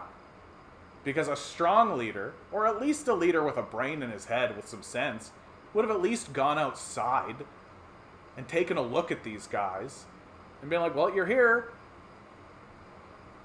You're making a lot of noise, eh? Right? And if you were scared for your safety, because Trudeau's scared of his safety in all cases, he could have sent a delegation. But the truth is that they're all just simpering losers. Right? They're all just simpering, spineless losers who can't even go outside to say hello to a group of fucking truckers. Like, instead of that, nope, it's the most draconian legislation on the books. Mass arrests, $100,000 bail, we're going to seize your accounts. Like, that's not playing, man. Like, that doesn't play for me. I don't think so. Like, I'm not a big fan of that. Right? I'm not a big fucking fan of that. Like,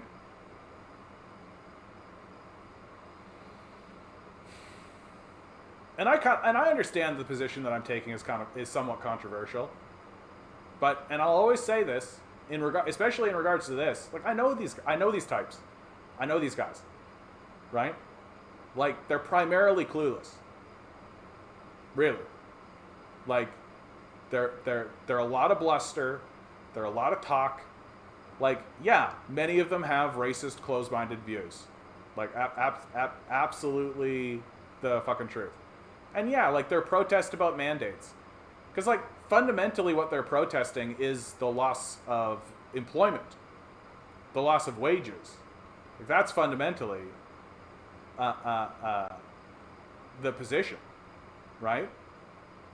Like, you disagree it's fringe minority with unacceptable views. Look, I think it is this simple. I think that a law was passed that affected these people's pay. It affected their ability to work. That plain and simple. And a bunch of free, independent, like drive across the country, like literally, like baby, I was born to ride, like literally live free, die free types, get told the government needs you to insert this in your body, and they said no. And so they were told, okay, you can't work anymore. And so they went, okay, well then we're going to show up at Ottawa. Right? I think that's what happened. And straight up, I think this really could have been resolved a lot easier than this. A lot cleaner than this. And it's just weakness. It's just weakness. And it really shows you that the liberals are going to bankrupt people if they feel it suits them, right?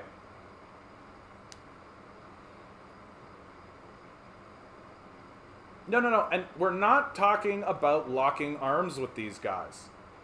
Like that's not what's being said. We're not talking about locking arms with these guys. We're not even talking about allying with these guys. Quite the opposite. I would definitely talk to these guys, and I definitely disagree with them. That's not what we're talking about. We're not talking about becoming buddies with these people. We're not talking about marching with them. We're not talking about organizing with them. We're not talking about any of that. We're talking about their basic rights. Rights that are enshrined in our Charter of Rights and Freedoms. Rights that they have. They have the right to protest. Right? They have the right to protest. No, and I think what Major is pointing out is, I watched several of those live streams as well. I find those live streams to be, I always find live streams to be very, very helpful. Because it really gives you a better sense of what's going on in the ground. Right? And my opinion, walking away from those live streams, is that they definitely were disruptive. Because it's a protest. They're trying to be disruptive. And your point of, what is this? They're honking for 4 weeks straight. Yeah. The people of Ottawa couldn't sleep, couldn't work. Yeah. Yet your compassion is with the convoy instead. Well, in regards to their fight with the government, yes. Now you want to pivot that to the convoy versus the city. Yeah, I think they made a lot of mistakes. Yeah. I think they made a lot of mistakes. Right? Straight up. Like, I think that they made a lot of mistakes in that protest. That they were being very indiscriminate, I think is the word that I would use. And a big reason why I think it's so easy for the public to turn against the convoy in the way that it has is because of these issues that you're pointing out. That it's a strategic failure on their part to fail to understand that while you are protesting the government, the citizens of the best way to protest the government is to get citizens on your side. That's the best way to protest the government, is to win hearts and minds, right? And the narratives that came out of if the narratives that came out of Ottawa had been Well, yeah, there's a lot of trucks around, and they're destructive, and they're honking during the day and making a bunch of noise.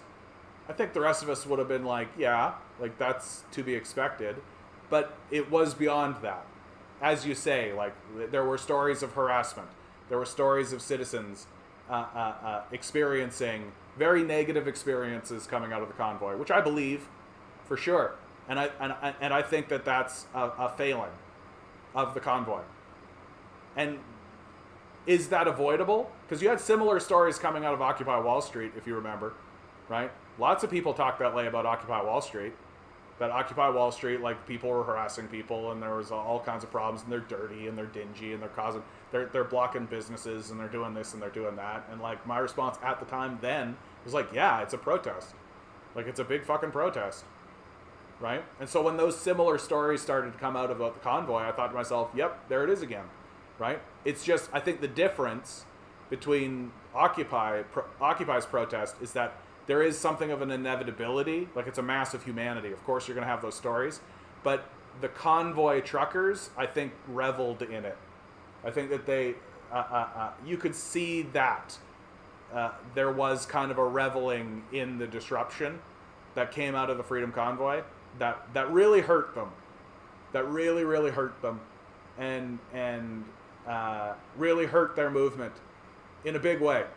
In a big way. I think a big reason why the Liberal government is able to kind of get away with the things, and that the narrative exists in this way that we've been talking about this whole time. I think a lot of that does come out from the somewhat clueless and self-destructive nature of the actions of the convoy protesters themselves. I think you're right on that count. Absolutely. And like the live stream stuff that I saw, it didn't show violence. Like there wasn't the violence that was getting kind of talked about and reported about. I didn't see any of that. But the disruption was undeniable. Like big trucks, lots of honking, late at night too. Yeah, and they had to have like injunctions passed on them and all that kind of stuff. Like, yeah, so they definitely hurt themselves strategically, for sure. I think anytime violence happens at lefty protests, that it is the provocateurs, close to 100%, who agrees. Not as true as the convoy, even though they had military and cops in the convoy protesting. Well, I don't want to discount the possibility of provocateurs, right? Like, I think that we need to be just as skeptical of that kind of stuff when it happens in right-wing protests, right? Like I think like our issue, right? We are fighting primarily the oligarchy versus the workers, right?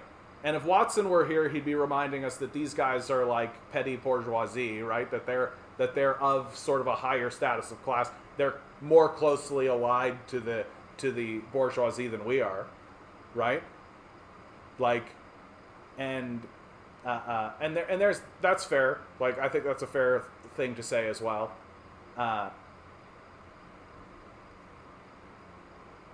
But I do think that we need to keep, just because we are not allied on the left to right spectrum, right? Doesn't mean we shouldn't believe that the bourgeoisie will also do provocateur activity. Right? They'll definitely come down the chain on these guys. They'll definitely do that stuff if they think it's valuable. And yeah, at the end of the day, I really do think that like if the convoy's own actions is what precludes it from winning the hearts and minds of the citizenry in that moment, which permits the liberals to get away with a lot of stuff that they probably might have not been able to get away with otherwise. Yeah, and I don't support the Emergencies Act otherwise. Adam, you're always interesting to talk to, mate. I really like how you push back, man. I really do. This has been a very clarifying, and going through documents and going through that kind of stuff has been very clarifying for me. Well, obviously the Libs and Ontario and Ottawa governments allowed the illegal occupation. That wasn't an illegal occupation. It was a protest to go on for so long in order to justify the EM Act. So That's a form of honestly the reason why they do the Emergencies Act is because of the bridge protest, is because they shut the bridge down. I forget the bridge that they shut down. Convoy protest bridge.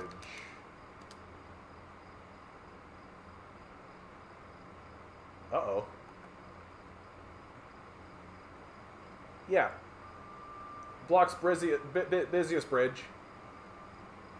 Yeah, here's a good one. This was the reason they passed the Emergencies Act. Right?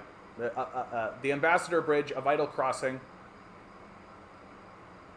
which continued to disrupt other cities and trade routes, illegally occupy. I mean,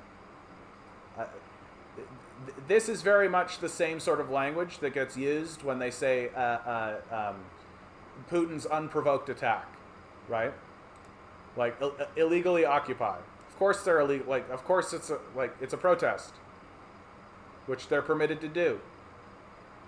Like, and if you really wanted to clear it a lot faster than this, maybe you should have gone and had a chat with them, right?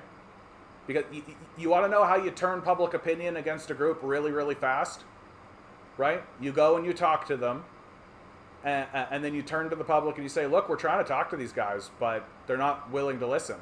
And then if you convince the populace that they're not even there to listen, then people will just be like, fuck these guys, right? And the Freedom Convoy guys, they didn't help themselves, right? Yeah. Which you point out, and you're right to point it out. They didn't help themselves. And we should pay attention to that, by the way, because I think that's something for us to learn from, right? That winning hearts and minds, winning the opinions of the local community really matters. Really, really matters. That you want the locals on your side. And you don't get them on your side by alienating them. You really don't. And it also staunched their ability to spread in very serious ways. Like, I remember when the convoy tried to move into Toronto, the Torontonians were like, no. And the reason why they were saying no is because they heard these stories of the honking, the all-night honkings, right? Just constantly blowing the horn, right? And we just didn't want it. So it was their own, they destroyed themselves in that regard, in the court of public opinion, for sure. And I will not actually ever say anything otherwise. Like, these guys are kind of dumb, right? How many times have I said that, right? They're dumb. They make bad decisions, right? Like, they allow themselves to get painted as anti-vaxxers, right? When really what they should be focusing on is a loss of employment. Like, turn it into a labor struggle. Say we are losing our employment. This for us is an employment issue, right? That sure, there's a vaccine mandate involved in this, but we're struggling with getting work. We're struggling with our employment. Like, that's a much better strategy. That's a much more winning strategy, because you sidestep the whole anti-vax point. Like, and instead they just plowed right into it, you know, and just allowed themselves to get painted as anti-vaxxers, which immediately makes them kooky conspiracy nuts. Really makes it easy to dismiss, right?